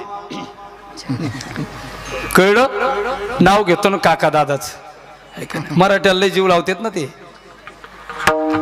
ठाण्याचे दाढीवाले शिंदे काका होते, बारामतीचे चकाचक दाढी करून आलेले अजित दादा होते आणि नागपूरचे देवेंद्र मामा होते. हे तिघे आरक्षणासंदर्भात पत्रकार परिषद घ्यायला निघाले होते आणि बिचारे सहज बोलत निघाले होते. आणि माणसं ज्यावेळी सहज बोलतात ना ते शब्द पोटातले असतात आणि माणसं ज्यावेळी ठरवून बोलतात ना ते शब्द ओठातले असतात. खरं आहे ना? बिचारे सहज बोलत होते आणि त्यांच्या पोटातले शब्द आणि भावना बाहेर पडत होत्या. बोलता बोलता सहज बोलताना ठाण्याचे शिंदे काका म्हटले आपलं काय बोलून मोकळं व्हायचं आणि निघून जायचं. तेवढ्या दादा म्हटली यस यस. लगेच मामा म्हटले माईक चालू आहे. दादा काका मामा तुम्ही सहज साधलेला संवाद त्या व्हिडिओ मध्ये रेकॉर्ड झाला होता आणि तो व्हिडिओ प्रचंड प्रमाणात महाराष्ट्रात व्हायरल झाला होता आणि प्रत्येक मराठ्याच्या पोराच्या मोबाईल मध्ये गेला होता. तुम्ही मीडियाला आमच्याशी आश्वासन देताना एक बोलता आणि आरक्षणाबद्दल तुमच्या काय भावना आहे या मराठ्यांच्या पोरांना कळाल्या होत्या आणि तुमच्या या भावना त्या व्हिडिओतून पोरांच्या समोर गेल्या. पोरं भडकले आणि मराठ्यांच्या एकीच्या वज्रमुठीची ताकद म्हणून राज्याच्या मुख्यमंत्र्याला पाय लावून माघारी पळावं लागलं की मराठ्यांना आपली ताकद हे सुद्धा विसरता कामा नये. तिकडे लांब गेले मग पत्रकार परिषद घेतली कायदा व सुव्यवस्थेचा प्रश्न निर्माण होऊ नये म्हणून मी माघारी आलो. जरांगे पाटलाने सांगितलं, पाठीत खंजीर खुपसणारे मराठी आम्ही नाही. जे बोलायचं ते समोर बोलू. इथं या, इथं काही अडचण येणार नाही. उपोषणाच्या 17व्या दिवशी येतो म्हणे. पण ते काय म्हणतात ना, कुणाचं आवत ना, लबाडाचं आवत न जेवल्याशिवाय खरं म्हणताच येत नाही महाराज. येऊच तर काय खरं, काल येतो म्हणले 5:30ला, 5लाच म्हणे कॅन्सल. 17व्या दिवशी येणार ठरलं. आले आणि पाटलांना म्हणे कायद्याच्या चौकटीत सुप्रीम कोर्टात टिकेल असं आरक्षण आम्ही तुम्हाला देऊ, त्यासाठी 30 दिवसाचा वेळ द्या. त्यांना वाटलं जरांगे पाटील काही देत नाही, उपोषण काही सुटत नाही आणि आपल्याला काही दोष देत नाही. पाटलांनी सांगितलं 30 नाही 40 दिवस देतो, पण 40व्या दिवशी आरक्षणच द्यावं लागेल बरं. शब्द पाळला. जरांगे पाटलांनी शब्द ऐकला, उपोषण सोडलं. मुख्यमंत्री निघून गेले. मुख्यमंत्र्यांना 30 दिवस मागितले आणि आम्ही 40 दिले. ज्या दिवशी 30 दिवस मागितलेले संपले, तिथून पुढे 10 दिवस राज्य सरकारनं मागितलेले बाकी, उरलेले 10 दिवस तुमचे बाकी आहे. याची आठवण करून देण्याकरता जरांगे पाटलांनी आंतरबलित विराट सभेची घोषणा केली. ज्या सभेला आपण सगळेजण उपस्थित असाल. जरांगे पाटलांनी घोषणा केली आणि पाटील म्हटले 14 तारखेला विराट सभा झाली पाहिजे. 100 एकर मध्ये सभा झाली पाहिजे. 100 एकरचा कोपराही शिल्लक नाही राहिला पाहिजे. मराठ्यांनो, लाखोच्या संख्येनं या. घोषणा झाली. मराठी कामाला लागले. एवढे पेटले मराठी. जरांगे पाटलांना दुसऱ्या दिवशी वाटलं 100 एकर काहीच होत नाही, 200 एकर रान तयार करा. 200 एकर रान तयार केलं. 2 दिवसावर सभा आली आणि पाटील म्हटले 200 एकरनं काहीच होत नाही. मराठे एकजूट झाले आणि त्यानंतर जरांगे पाटलांनी सांगितल्याप्रमाणे 350 एकर जमिनीची लेवल करण्यात आली. किती? 350 एकर. 350 एकर जमीन तयार केल्यावर जरांगे पाटील काय म्हटले माहितीये का? मराठ्यांनो, 14 तारखेच्या विराट सभेला लाखोच्या संख्येनं एकत्र या. तुम्हाला आरक्षण देणं मी देईल, मी मिळवून देईल आरक्षण. पण 14 तारखेच्या विराट सभेत या. 350 एकरचा कोपरा शिल्लक न राहिला पाहिजे. अहो जरांगे पाटील, तुम्ही 14 तारखेला 350 एकर गच्च भरली पाहिजे असं म्हणत होते. ती 350 एकर आदल्या दिवशीच गच्च भरली आणि 14 तारखेला येणाऱ्या लोकांना 15-15 किलोमीटर दूर राहावं लागलं. कारण आम्ही नेहमी सांगतो, मराठे एकत्र येत नाही आणि आलेच ना तर मोजता सुद्धा येत नाही आणि इतिहास घडल्याशिवाय राहत नाही. हे मराठ्यांना 14 तारखेला दाखवून. पण सरकारला एकच भीती, जरांगेच्या सभेंना लोक येणार किती. एवढे लोक आले बुवा. सरकारनं आकडा जाहीर केला 1,47,00,000. 1.5 कोटी मराठे सराठी अंतर्बलित आले. 4 दिवस कोणत्याच पक्षाचा पुढारी झोपत नव्हता. ते पुन्हा पुन्हा युट्यूब पाहत होते. 4 दिवस झोप नाही लागली त्यांना. कारण आतापर्यंत कोणत्याही पक्षाच्या पक्षप्रमुखाला, आतापर्यंत कोणत्याही पक्षाच्या राष्ट्रीय अध्यक्षाला, कोणत्याही राज्याच्या मुख्यमंत्र्याला आणि भारताच्या आतापर्यंत झालेल्या कोणत्याच पंतप्रधानाला जे जमलं नाही, हे मराठ्याच्या वाघाने करून दाखवलं होतं आणि इतिहास अंतर्वाहित घडवला होता. या मोर्चानं रेकॉर्ड केले. रेकॉर्ड क्रमांक 1, स्वतःच्या घरातला 1 रुपया न लावता एवढी विराट सभा गाजवली. रेकॉर्ड क्रमांक 2, कोणत्याही पक्षाचं वलय नसताना, कोणत्याही पक्षाचा राजाश्रय नसताना, फाटक्या कपड्याच्या माणसानं 2 एकरवाल्या अल्पभूधारक शेतकऱ्याच्या ऊसतोड मजूर कामगाराच्या पोरानं 1.5 कोटी लोकांना एकत्र जमा केलं आणि गिनीज बुक मध्ये नोंद व्हावी एवढी सभा गाजवली. हे रेकॉर्ड जरांगे पाटलांनी केले. जरांगे पाटलांनी जी सभा घेतली ना, त्या सभेचं जगातल्या सगळ्या लोकांनी कौतुक केलं. आणि जे म्हणत होते ना, मराठे टुकार, मराठे मोकार, मराठे दगड मारणारे, मराठे काठ्या घेऊन फिरणारे, मराठे जाळपोळ करणारे. अरे 10 मराठ्याची पोरं एकत्र आली तर तुम्ही आमच्यावर जाळपोळीचे आरोप करता. तुमच्याच बंगल्याला तुम्हीच काड्या लावता आणि मराठ्यांच्या पोरावर आरोप करता.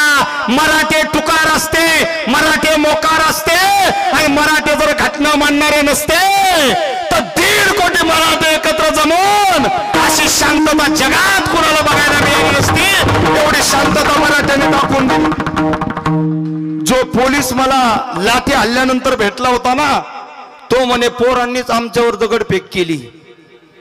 त्याला 15 तारखेला मी फोन केला, म्हटलं साहेब 50 पोराकडे तुम्ही गेले तर जर पोरं तुमच्यावर दगडफेक करतात असा तुमचा आरोप असेल, 1.5 कोटी मराठ्यात किती पोलीस होते हो, तुम्ही कोपऱ्यातही बसले नसते.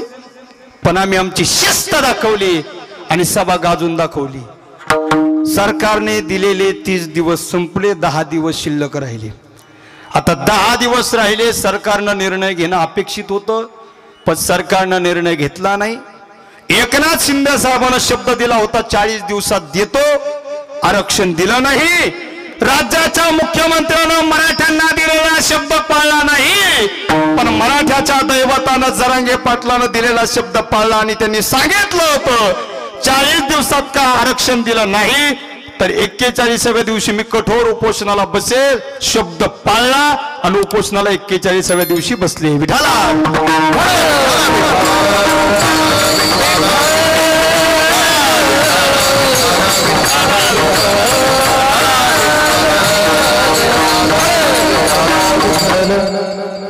त्यांना वाटलं मराठीला ताणून धरले जरांगे पाटलांनी. पहिल्या उपोषणात आले, आता कोण येणार नाही यांच्याकडं. जरांगे पाटलांनी कठोर उपोषण धरलं. उपोषणाच्या 8व्या दिवशी राज्याचं शिष्टमंडळ तिथं आलं. तर 4-5 पुढारी होते. अतुल सावे पालकमंत्री जालना, संदीपान भुमरे पालकमंत्री छत्रपती संभाजीनगर, नारायण कुचे आमदार बदनापूर विधानसभा, उदय सामंत उद्योग मंत्री महाराष्ट्र, धनंजय मुंडे कृषी मंत्री महाराष्ट्र, हे 4-5 पट्टे तिथं आले.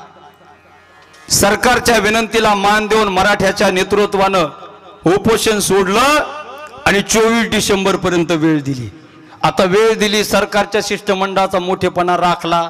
थोडे आभार मानायचे ना पाटलाची. हे पट्टे इथून गेले आणि जरांगे पाटलाने 24 डिसेंबर दिले आणि इथून गेल्या गेल्या म्हणते 2 जानेवारी दिली. लगेच बदलतात बोय लोक. यांच्यापेक्षा सरडे बरेत ना. बर ते तिकडे शब्द बदलायचा जाऊ द्या हो. त्या एका पट्ट्यानं डोळा मारला बा त्या सभेत. पाहिला का तुम्ही व्हिडिओ पोरवतो? अरे तुमच्या शब्दावर आमचं नेतृत्व उपोषण सोडतं. त्याला करोना शर्मा दिसली काय तिथं? काय महाराज काय कळत नाही. तुम्ही उपोषण सोडायला आले, भावना काय, वातावरण काय, स्थिती काय, हा ते तिथं डोळा मारते. अरे काय विचित्र माणसं आहेत तुम्ही. तुम्ही संवैधानिक पदावर आहात, कसं बोलावं, कशी वर्तणूक असावी. उपोषण सोडलं आणि जरांगे पाटलांनी सांगितलं आता दिलेली वेळ शेवटची आहे, याच्यानंतर वेळ वाढवून दिली जाणार नाही. आणि दिलेल्या 24 डिसेंबरला का आरक्षण दिलं नाही तर सराटे अंतर्वाले 1.5 कोटी मराठे आले, 3 कोटी मराठे मुंबईत येऊन धडकल्याशिवाय राहणार नाही. जरांगे पाटलांनी सांगितलेलं आहे. सरकारला वाटलं डिसेंबर तारीख दिली बरं झालं, तवर मराठ्यात फूट पाडू. पण सरकार आता मराठे फूट पडतील असे नाही तर मराठ्यात आता फूट पडणार नाही. कारण मराठ्यांच्या नेतृत्वाला आता सगळ्यांनी मान्य केलं. लाखो मराठ्यांच्या मोर्चाला आतापर्यंत नेतृत्व नव्हतं, आता आम्हाला नेतृत्व मिळालेलं आहे. आता फूट पडणार नाही. तुम्हाला वाटत असेल 2 महिने लय भेटले आम्हाला, काम करा 2 महिन्यात. या 40 दिवसासारखी बोंबाबोंब करू नका. जर 2 महिन्यात आरक्षण दिलं नाही, 24 डिसेंबर झालं, 2024 लागतंय. आणि 24 मध्ये काय आहे? इलेक्शन आहे. ते बी सुरुवातीला फेब्रुवारी मार्च मध्ये. नुसतं आरक्षण देऊ नका, 2024 ला कसं पायाखाली काढायचं हे मराठी ठरवण्याशिवाय राहणार नाही. हे सुद्धा सरकारने लक्षात घ्यावं. कारण आता मराठ्यांचं नेतृत्व उभा राहिलं आणि आमचं नेतृत्वानं एवढा मोठा लढा उभा केला हे त्यांच्या पोटात दुखायला लागलं. या माणसाकडे काहीच नाही हो. 2 एकर जमीन आहे, फाटके कपडे आहे. या माणसाकडे एवढी गरीब परिस्थिती, 4 चाकी गाडी नाही, मोठा बंगला नाही, घर पत्र्याचं आहे, ते पत्रे लोखंडाचे नाही सिमेंटाचे आहेत. या माणसाकडे स्वतःची 4 चाकी तर नाही पण मोटरसायकल सुद्धा नाही. हा मनोज जरांगे लय गरीब माणूस आहे. या मनोज जरांगेला आपण पैसे देऊन मॅनेज करू. सरकारनं पहिला डाव खेळला. मग काही म्हणते चला आपण कोपऱ्यात बसून चहा घेऊ. त्यांनी सांगितलं कोपऱ्या कापऱ्यात नसतं येत मी. एक जण कानात बोलत होतं, कानात कुजबूज अजिबात करू नका, जे बोलायचं ते माझ्या मराठ्यांच्या पुढे बोला, कानात कुजबूज करू नका. नेतृत्वानं सांगितलं. मॅनेज करण्याचा पहिला डाव फसला. दुसरा डाव सरकारने वापरला, जाती जातीत भांडणं लावायचा. आता जाती जातीत भांडणं लावले की मराठ्याचं आंदोलन तुटलं फुटलं. मराठ्याच्या आंदोलनाला गालबोट लागलं आणि मराठे फुटले. पण जाती जातीत भांडणं लावण्याचा सरकारचा डावही फसला. कारण सरकारला कळालं सगळ्या जाती मराठ्याच्या पाठीमागे उभा राहिल्या आणि तेच सरकारला जे पाहिजे होतं ते सरकारच्या पद्धतीनं घडलं नाही. सगळ्या जातीच्या लोकांना वाटतं मराठ्यांना आरक्षण भेटावं, म्हणून तर सराटी अंतरवालीच्या सभेला धनगर समाजाच्या बांधवांनो शेतातील पिकाचे नासधूस करून जरांगे पाटलाच्या सभेला जागा दिली. म्हणून तर सराटी अंतरवाली शिवारातील बौद्ध समाजाच्या व्यक्तीनं स्वतःच्या पिकात उभ्या पिकात नांगर घालून जरांगे पाटलाच्या विराट सभेला जागा दिली. म्हणून तर जरांगे पाटलाच्या विराट सभेत मुसलमानाची पोरं पाणी वाटत होती, मुसलमानाची पोरं जेवण वाटत होती. याचं कारण सगळ्या जातीच्या लोकांना वाटतं मराठ्यांना आरक्षण भेटावं. जाती जातीत भांडणं लावण्याचा सरकारचा डाव फसला. जाती जातीत भांडणं लावायला सरकारने काही जातीवादी कुत्रे पाठवले. ते सगळे कुत्रे भुंकले मराठ्यांच्या विरोधात. पण मराठे भुंकणाऱ्या कुत्र्याला उत्तर देणारे नाही, तर कुत्रा भुंकला की भाकरीचा तुकडा टाकून पुढे जाणारे मराठे हे सरकारला कळालं. जाती जातीत भांडणं लावण्याचा डाव फसला. दुसरा डाव फसला. सरकारला वाटलं कडे हे 2 डाव फसले, आपण जे कुत्रे पाठवले कुत्रे ते सगळे मराठ्यांनी शांत केले. मग सरकारनं तिसरा डाव वापरला. तिसरा कुत्रा सरकारने पाठवला. पण जो कुत्रा तिसरा पाठवला तो डेंजर पाठवला बरं का. सरकारचा नाद नाही करायचा, नाद नाही करायचा शिंदे साहेबाचा, नाद नाही करायचा अजितदादाचा, नाद नाही करायचा देवेंद्र मामाचा. त्याने असा खतरनाक कुत्रा पाठवला. तो पाहतो एकीकडं बोलत दुसरीकडं. राधले बोलतो मी, मग ऐका तुम्ही नुसतं. असा खतरनाक कुत्रा आहे आणि त्याची बोलण्याची ट्युनिंग जशी ना भाऊ जगात कोणाला जमली नाही. अरे मराठ्यांना तुम्हाला नाही भेटत आरक्षण, तुम्ही मागत असलेलं तर सगळ्यात कुणबी प्रमाणपत्राची मागणी घटनात्मक चौकटीत. अरे तू खाली बोलतो तो वर का पाहतो. बर का, एक बोलण्याची पद्धत असते, एक लयबद्धता असते. मी कीर्तनात बोलताना माझी भाषा वेगळी असावी, मी भाषणात बोलताना माझी भाषा वेगळी असावी, मी फोनवर बोलताना माझी भाषा वेगळी असावी, खाली बसून गप्पा मारताना माझी भाषेला काहीतरी मर्यादा आहे. लयबद्धता, रस्व, दीर्घ, व्याकरण काही शिकलं का नाही कोणी. ते कोणी वकील केलं त्याला, त्या पाठ्यानं कोण्या विद्यापीठात शिक्षण घेतलं मला अजून नाही कळालं. नुसतं भुंकत असतो. बरं ठीक आहे, भाषणात तसं बोलतो. बरं त्याला कोणी फोन लावला ना मराठ्यांच्या पोराने, अरे भेटत नाही रे तुम्हाला, अरे तू कोण फोन करतोस रे, अरे मला फोन करू नका, तुला तो अधिकार घटना नाही. अरे घटना का तुझ्या बापाची एक घटना, भारतातील सगळ्या लोकांची घटना आहे आणि घटना मानणं भारतातील प्रत्येक नागरिकाचा अधिकार आहे. मराठ्यांच्या पोरांना घटना माहिती आहे, तुझ्यासारख्या कुत्र्याला मराठ्यांना घटना सांगू नये. फोनवर होत असंच. मीडियाला बाईट देताना तर मीडियावाले भेटे ते बोलायला लागले की मागं सर होते. आणि मला आतापर्यंत कळत नव्हतं तो एवढा का बोलतो. मला काल परवा माहीत झालं तो त्याला पिसाळलेलं कुत्रं चावलेलं आहे. आणि गुणरत्न सदावर्तीची आणखी एक खासियत आहे, तुम्हाला माहित नसेल. त्याने गाढवीन पाळलेली आणि ते दररोज गाढविणीचं दूध पितं. आणि त्याचा गोड गैरसमज आहे की गाढविणीचं दूध पिलं तर माणसाला बुद्धी येते, असं तो म्हणतो बरं का. आणि दुसरी महत्वाची गोष्ट, मला एक कळालं नाही बाबा, हे सगळं समजून घेतलं मी, पण त्याने ते चष्मा कुठून आणला मला अजून कळालं नाही. लय जत्रा हिंडलो मी लहानपणापासून बाबा, अर खतरनाक. पण ते येडिंग केलेला चष्मा त्याने कुठून आणला मला काही कळलं नाही. विचित्र माणूस आहे महाराज, विचित्र. ते कळलंच नाही बा, नुसता पिसाळ्या कुत्र्यासारखं भुंकण्याचं काम करतो. अरे बाबा, मराठे आरक्षण सरकारकडे मागतात, मागणारे मराठे मागायचं का नाही मराठे ठरवतील, द्यायचं का नाही सरकार ठरवेल, आणि टिकवायचं की नाही कोर्ट ठरवेल. मराठा सरकार आणि कोर्ट या तिघामधला विषय आम्ही आमचं पाहून घेतो. तुला काय भुंकायची गरज का? मराठ्यांना आरक्षण भेटावं म्हणून वकील म्हणून तुझी नियुक्ती केली का मराठ्यांनी? तू त्या लायकीचा आहे का? तू या अवकात आहे का? कशाला भुंकतो विनाकारण? आणि गरज नसताना आणि सबंध नसताना भुंकतो. मग मराठ्यांच्या पोरांना एवढा तेवढा राग येणं साहजिक आहे का नाही हो? आला मराठ्यांच्या पोरांना राग, गेले पोरं मुंबईत आणि झाला आवाज धाड धाड धाड, फोडल्या ना गाड्या.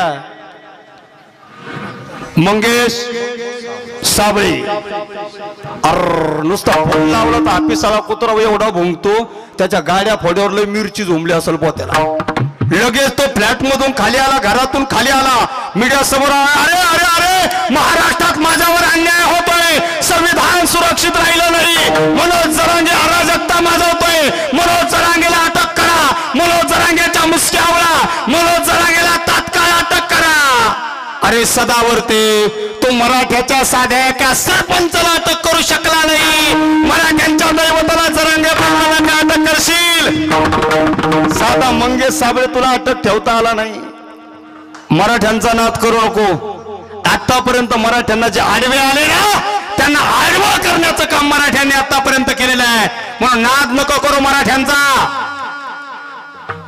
एवढा परिणाम झाला बा त्याच्यावर. बरं, 14 तारखेला विराट सभा झाली. मराठ्यांचे जे शत्रू होते ना, शत्रू मराठ्यांच्या विरोधात जाणारे, ते सगळे म्हणत होते जरांगे पाटलांनी कमाल केली, सभा गाजवली, एवढे लोक जमवले. पण एकमेव सदावर्ते होता महाराज, ते म्हणे मनोज जरांगेच्या सभेकडे मी जत्रा म्हणून पाहतो. अरे सदावर्त्या, हे सगळे मराठे तुझ्याकडे कुत्रा म्हणून पाहते. बरं, त्याच्या विरोधात बोललो तुम्हाला बरं वाटतं, पण त्या माणसाकडे 3 गोष्टी अशा आहे ह्या जगात कोणाकडेच नाही. अरे लय खतरनाक आहे ते. सदावर्तेकडे 3 गोष्टी अशा आहे त्या जगात कोणाकडेच नाही. नंबर 1, माणूस असून कुत्र्यासारखं भुंकणं त्याच्यासारखं जगात कोणाला जमलं. नंबर 2, त्याच्यासारखा चष्मा जगात कुठं विकत तर नाही, पाहायलाही भेटत नाही. आणि नंबर 3, माणूस असून गाढविणीचं दूध पिणारा जगातला नंबर 1चा पठ्ठ्या.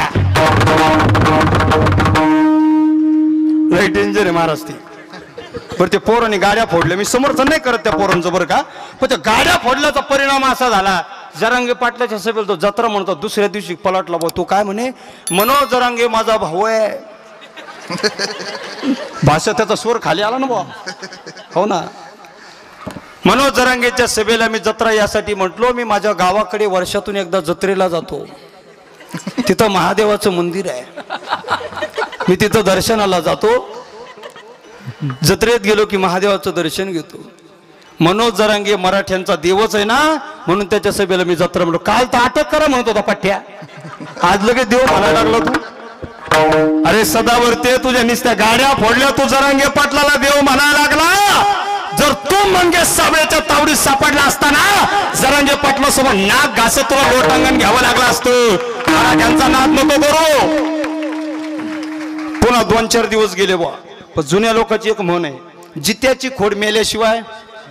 दुसरी एक म्हण आहे, कुत्र्याची शेपूट नळीत घातली तरी. ते पट्ट्या 4 दिवस शांत राहिला बा, पुन्हा भुंकायला लागला या मराठ्यांच्या विरोधात, त्या मराठा आंदोलनाच्या विरोधात. जमतंय थोडं थोडं. चुकून मी वकील झालो नाही, नाही तर आमची चर्चा राहिली असती दोघांची महाराष्ट्रात. मी हायकोर्टात जाणार मराठ्यांनो, तुम्हाला नाही भेटत आरक्षण, पुन्हा हायकोर्टात गेला भाऊ, जाय भाऊ तुला कुठं जायचं तिकडे जाय. मराठी तुझ्या प्रत्येक गोष्टीवर लक्ष ठेवायला काही एवढे रिकामे नाही. मराठी तुझ्याकडे लक्ष ठेवणार नाही, काय करायचं ते कर, पण तू टप्प्यात आला ना तर टप्प्यात आल्यावर मराठी तुझा कार्यक्रम करतील हे सुद्धा विसरू नको. तो सदावर ते मराठ्यांच्या विरोधात भुंकण्याचं काम करतो आणि तो कुणाचा पाळीव कुत्रा सगळ्या जगाला माहिती आहे. मराठ्यांनो सावध भागड्या, कारण ज्यांना आपण पिढ्यानपिढ्या निवडून देत आलो, ज्यांना आपण देव देश धर्माच्या नावावर निवडून देत आलो, ज्यांना आपण विकास कामाच्या मुद्द्यावर निवडून देत आलो, ज्यांनी आपल्या झेंडे झेंडे वाटून दिले, जाती जातीत भांडणं लावले, भावा भावात भांडणं लावले, जाती जातीत भांडणं लावले, गावागावात गल्ल्या गल्ल्यात भांडणं लावली, गावात दोन भावक्या असल्या तर दोन भावक्यात भांडणं लावली, सख्या भावाचे घरं फोडण्याचं काम ज्या पुढाऱ्यांनी पक्षाने केलं त्यांच्या मागे आम्ही वर्षानुवर्ष उभे राहत आलो. 2014ला एक दाढीवाला बाबा देशात फिरत होता, भाई और बहनों इस देश में क्रांति होने वाली है, हर भारतीय के खाते में मैं 15-15 लाख रुपए डालूंगा, देश के बाहर गया हुआ पूरा काला धन में इंडिया में रिटर्न लेके आऊंगा. काय महाराज जसं त्याला आगे मूळ चावला असं बोलत आहे. 2014ला याच ढोंगी बाबाच्या शब्दावर महाराष्ट्रातल्या लाखो मराठ्यांनी आम्ही हिंदू आहे म्हणून त्या पक्षाला मतदान केलं, भारतीय जनता पार्टी. कारण घोषणालय जबरदस्त होत्या, शिवछत्रपतीचा आशीर्वाद, चला देऊ मोदीला साथ, नमो नमो नमो नमो. महाराज लोक तर येडे झाले होते बुवा. महाराज लोकांनी कीर्तनाचा अभंग बाजूला सोडला आणि त्याचाच प्रचार केला बुवा, हर हर मोदी, घर घर मोदी. अरे पण त्याच माणसाने मराठ्यांच्या मताचा हिंदू म्हणून वापर केला आणि याच मराठ्यांची पोरं आता आरक्षणासाठी रस्त्यावर उतरली आणि तोच पठ्ठा शिर्डीला आला तर आरक्षणाच्या बाबतीत एक शब्द सुद्धा काढला नाही. मराठ्यांनो हे विसरू नका, येणाऱ्या निवडणुकीत त्याचा बदला आपल्याला घ्यायचा आहे, हे सुद्धा विसरता कामा नये. आणि याच्यात मराठ्यांचे नेते काही मागं नाही. दुसरे नेते शरद पवार 50 वर्ष झाले बुवा या पठ्ठ्याने राजकारण केलं, पण मराठ्यासाठी अजून काय नाही केलं. मराठ्यांना आरक्षण भेटावं या संदर्भात त्या माणसाने एक शब्द कधी तोंडातून बाहेर काढला नाही. उलट मराठ्यांच्या विरोधात भूमिका घेण्याचं काम अनेक वेळा केलं. महाराष्ट्रातले सगळेच पक्ष मराठ्यांनी मोठे केले.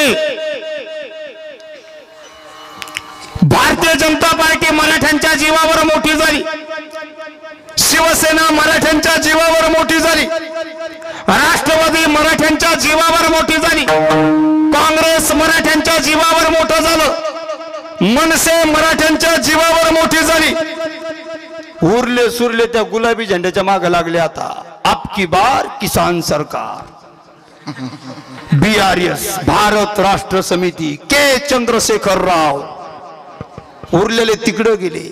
महाराष्ट्रातल्या सगळ्या पक्षाचं अस्तित्व उभं करण्यामध्ये मराठा समाजाचा सिंहाचा वाटा आहे. सगळ्यात पक्षाची बाजू मराठ्यांनी घेणं सोडून दिलं तर या पक्षाचा भोपळा झाल्याशिवाय राहणार नाही. मराठ्यांना सगळ्यांनी आपल्याला आतापर्यंत फसवलं, आता जागृत होणं गरजेचं आहे. बरे कलाकार पण लय येतो.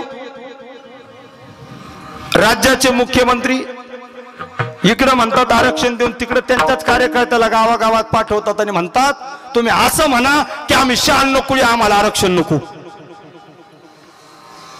राज्याचे उपमुख्यमंत्री अजितदादा त्यांच्याच पक्षाच्या नेत्याला म्हणतात तुम्ही सांगा मराठ्यांना आरक्षण द्या पण ओबीसीतून नको. राष्ट्रीय अध्यक्ष पवार साहेब म्हणतात मराठ्यांना आरक्षण द्या पण ओबीसीला धक्का न लावता. नागपूरचे मामा, माझं मामावर विशेष प्रेम आहे, ते ओबीसीच्या मेळाव्यात म्हणतात ओबीसीत नवा वाटेकरी येऊ देणार नाही. मामा, मराठे कोणाच्या ताटातलं खाणारे नाही, पण आमच्या हक्काचं तरी आम्हाला द्या. मराठे कोणाच्या ताटातलं खाणारे नाही, उलट आपल्या ताटातलं दुसऱ्याला खाऊ घालणारे मराठे.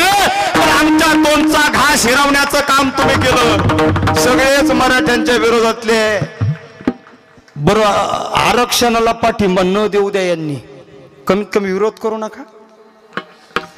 जे राज्याचे मुख्यमंत्री राहिले कोकणातले साहेब, काय नाव त्यांचं, राणे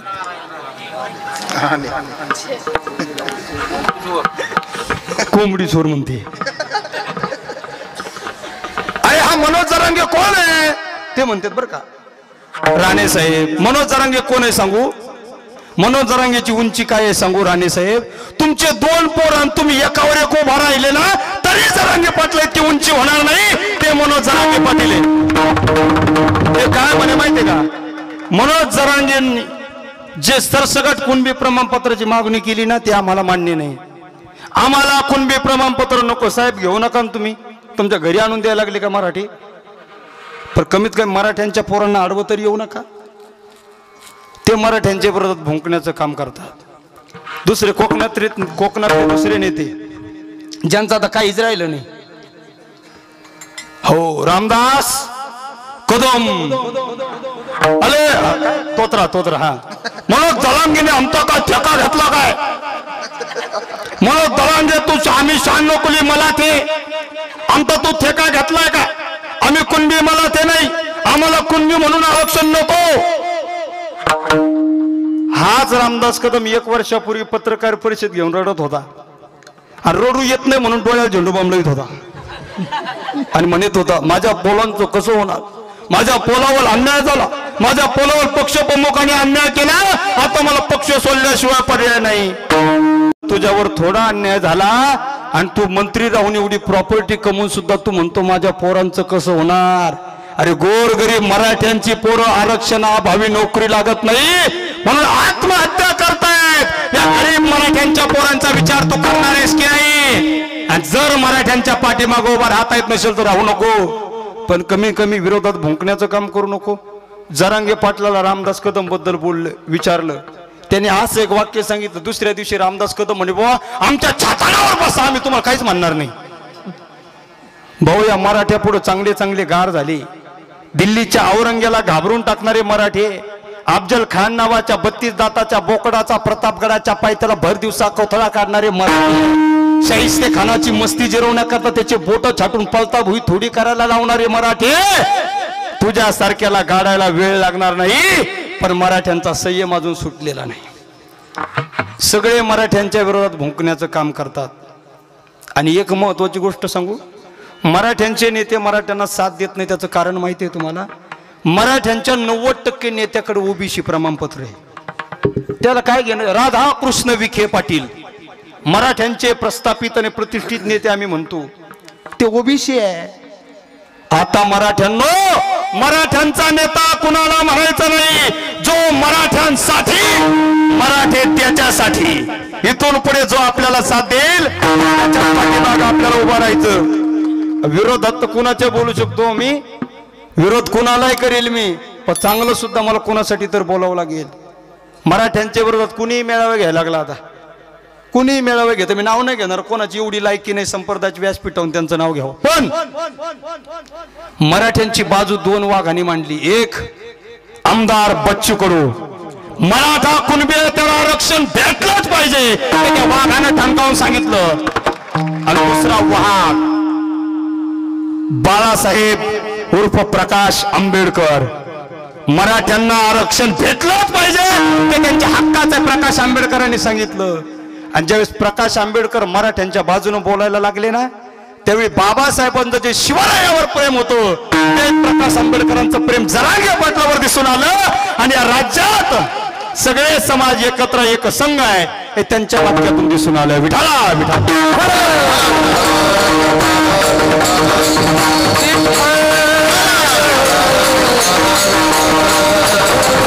म्हणून ज्यांनी मराठ्यांच्या पाठीमागे उभं राहिले, मराठ्यांना त्यांच्या पाठीमागे उभे राहा. ज्यांनी मराठ्यांना विरोध केला, आपण त्यांना गाडण्यासाठी तयार राहा. येणारा काळ आपलाच आहे. एक संघ झाला, एकत्रित झाला, हे होणं काळाची गरज होती. असे सगळ्यांनी एकत्रित राहा. महाराज म्हणतात गीता भागवत श्रवण अखंड चिंतन विठोबाचे सात्विक कन्यापुत्र गीता भागवत यासारख्या ग्रंथाचं श्रवण करतात. त्यांच्या माता पित्याची सेवा जर मला माझ्या जीवनात घडली तर ते माझ्या जीवनातील सगळ्यात मोठं भाग्य असेल. अभंगाच्या चारही चरणाचा भावार्थ तुम्हा सगळ्यांच्या समोर मांडण्याचा प्रयत्न केला. वेळ झालेली आहे पण विनंती एकच असेल गड्या, आजच्या कीर्तनामधून एक संदेश मराठ्यांच्या पोरांनी घेऊन जायचा. नंबर 1, मराठ्यांच्या आंदोलनात लढ्यात सगळ्या जातीचे लोक मराठ्यांच्या पाठीमाग पाठिंबा द्यायला उभे. मराठ्यांच्या पोरांनो कोणत्या जातीच्या विरोधात एकही वाक्य तोंडातलं काढू नका. सगळे समाज मराठ्यांचे छोटे भाऊ आहेत म्हणून त्यांना आपल्या सोबत घेऊन चला. नंबर 2, जरांगे पाटलांनी शांततेत उभा केलेलं आंदोलन, या आंदोलनाची शांतता अशीच कायम ठेवा कारण मराठा समाज हा शिस्तबद्ध समाज आहे. आणि नंबर 3, मराठे हे मरणारे नाहीत. वेळ प्रसंगी एखाद्याला मारायचं काम पडलं तर मारू पण आम्ही मरणार नाही, आत्महत्या करणार नाही. हा जर मराठ्यांचा इतिहास असेल तर मराठ्यांच्या पोरांनो आत्महत्येसारखं टोकाचं पाऊल उचलू नका हीच विनंती या ठिकाणी करतो. संप्रदायाच्या नियमाप्रमाणे 1 मिनिटात विठोबा रखुमाई भजन होईल आणि पुढच्या 2 मिनिटात आपण थांबणार. विठोबा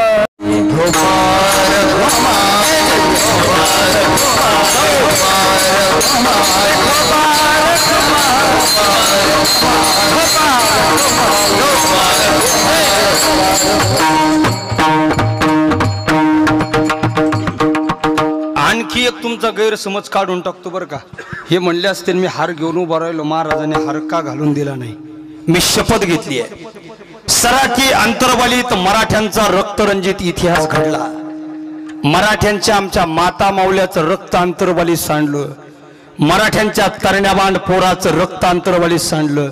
मी शपथ घेतली आहे या सांडलेल्या रक्ताच्या प्रत्येक थेंबाचा बदला घेईपर्यंत आणि मराठ्यांना आरक्षण देण्यापर्यंत मी कोणताही सत्कार आणि हार स्वीकारणार नाही ही शपथ मी घेतलेली आहे. म्हणून मी हार घेतला नाही. तुमच्या डोक्यातला गैरसमज दूर असावा. अभंगावर जास्त बोलणारच नव्हतो कारण अभंगावर चिंतन मांडण्यापेक्षा मराठ्यांची जागृती करणं महत्वाचं होतं. पण अण्णासाहेब पाटलाच्या बलिदानापासून आजच्या दिवसापर्यंत चळवळ तुमच्या समोर मांडली. 2 तासाच्या कीर्तनामध्ये एखादा अपशब्द माझ्या वाणीच्या माध्यमातून आला असेल बुद्धीचे दोष समजून परत करा, मी सुधारण्याचा प्रयत्न करील. जे काही योग्य वाटलं असेल घरी घेऊन जा, तुम्ही सुधारण्याचा प्रयत्न करा. खरं तर तुमच्या ताड हातगाव सर्कलमधील सकल मराठा समाज बांधवाच्या वतीनं जे काही साखळी उपोषण सुरू करण्यात आलं, या साखळी उपोषण जे नियोजन आपण केलं, ताड हातगाव सर्कलमधील सकल मराठा समाज बांधवाच्या स्तोत्र उपक्रमाबद्दल सगळ्यांनी टाळी वाजून स्वागत करायचंय, अभिनंदन आणि कौतुक करायचंय. अशीच एकीची वज्रमूठ कायम ठेवा. आणि आजच्या कीर्तनात जास्त विठ्ठल विठ्ठल आलं नाही, जास्त प्रमाण आले नाही. म्हणून तुम्ही लय गंभीर झाले बा म्हणून सगळ्या पुरुषांनी आपले दोन्ही हात वर करा. फक्त पुरुष, महिला मंडळ तुम्ही राहू द्या खाली. तिकडचे सगळे हात ताट करा. आता महिला मंडळ म्हणतील या पुरुषांना हात वर करायला सांगितले महिलाला का नाही सांगितले. त्याचं कारण आहे पुरुषांच्या मनगटात बळ आहे आणि महिलांच्या तोंडात म्हणली. महिला मंडळ हे म्हणतात ना महिलांच्या तोंडात बळ आहे, अशी गर्जना करायची. ताड हातगाव सर्कलच्या कानाकोपऱ्यात आवाज केला पाहिजे, जोरात गर्जना झाली पाहिजे. छत्रपती शिवाजी महाराज की. सगळे उपोषणाला बसले का? आवाज जोरात आला पाहिजे का? जोरात जोरात जोरात. छत्रपती शिवाजी महाराज की. अजून जोरात होऊ द्या गड्या. ताट हात करा पोरांनो. महिला मंडळ आवाज जोरात आला पाहिजे. ताड हातगावचा कानान कोपरा हादरून गेला पाहिजे. अरे ताड हातगावामध्ये मराठी जागे झाले, ताड हातगावामध्ये मराठ्यांचा जल्लोष चालला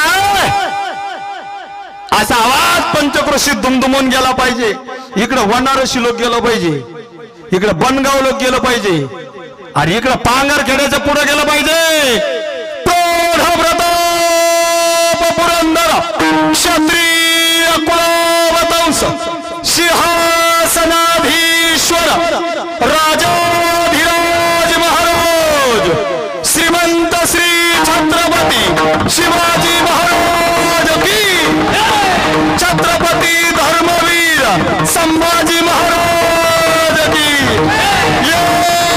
एक मराठा आणि आरक्षण आमच्या हक्काचं अरे कोण म्हणतं देत नाही. ज्यांनी गर्जना केली त्यांना धन्यवाद, ज्यांनी केली नाही त्यांना 100 वेळा धन्यवाद. जेवढे आजच्या कीर्तनाला आले त्यांना 1000 वेळा धन्यवाद. आणि मराठ्यांचा एवढा जल्लोष चाललाय तरी जे घरी झोपले त्या सगळ्या भद्रा मारुतींना कोटी कोटी प्रणाम. झालेली कीर्तन रूपी सेवा याच ठिकाणी विराम घेते. खर तर अगोदरही ताड हातगावकर तरुणांनी फोन केला होता, पण ज्या दिवशी त्यांनी बोलवलं त्या दिवशी येणं शक्य झालं नाही. नियोजित कार्यक्रम होते. मराठा आरक्षणाच्या जनजागृतीसाठी महाराष्ट्राच्या कानाकोपऱ्यात फिरतोय. कारण आंदोलन एकट्याचं नाही, ज्याला बोलता येतं त्यानं बोलावं, ज्याला लिहिता येईल त्यानं लिहावं, ज्याला टाईप करता येतं त्यानं टाईप करावं, ज्याला आरक्षणावर रील्स बनवता येतात त्यानं रील्स बनवाव्या, ज्याला व्हिडिओ बनवता येतात त्यानं व्हिडिओ बनवावे, ज्याला गाणे गाता येतं आरक्षणावर त्याने गाणे गावे. सगळं आपापल्या पद्धतीने करायचं. सगळ्यांचा हा लढा आहे. पण याच अनुषंगानं महाराष्ट्राच्या कानाकोपऱ्यात मराठा आरक्षणाची जनजागृती करत फिरतोय. आणि 123वे हे गाव आहे माझं 2 महिन्यातलं. 123 गावं फिरलो. आज एकच होतं. मागच्या महिन्यात एका दिवसात 4-4, 8-8, 10-10 गावं केली. 2 कीर्तनं सलग झाली तर आवाज बसत होता एवढ्या मोठ्याने बोलून. पण आवाज बसला, स्टेजवर गेलो ना तर 10 मिनिटं बोलता येत नाही असं वाटत होतं. पण इथं गेल्यावर 2 तास कशी गेलं कळालं नाही. ही प्रेरणा आणि ऊर्जा छत्रपतीची आहे हे सुद्धा विसरता कामा नये. उपस्थित सर्व माय बाप बंधू भगिनी सगळ्या श्रोत्यांचे आभार. उपस्थित गुणीजनांचे, उपस्थित साऊंड सिस्टमवाल्याचे, उपस्थित यूट्यूब चॅनलवाल्या सगळ्या बांधवाचे, महिला मंडळ, पुरुष मंडळ, तरुण मंडळ, गुणीजनांचे मनापासून आभार व्यक्त करतो. जितनी मेहरबानी अपने की उतनी तो हमारी औकात नहीं, ये तो कृपा है छत्रपति शिवाजी महाराज की, वरना मुझ में ऐसी कोई बात नहीं. ज्ञानेश्वर मावते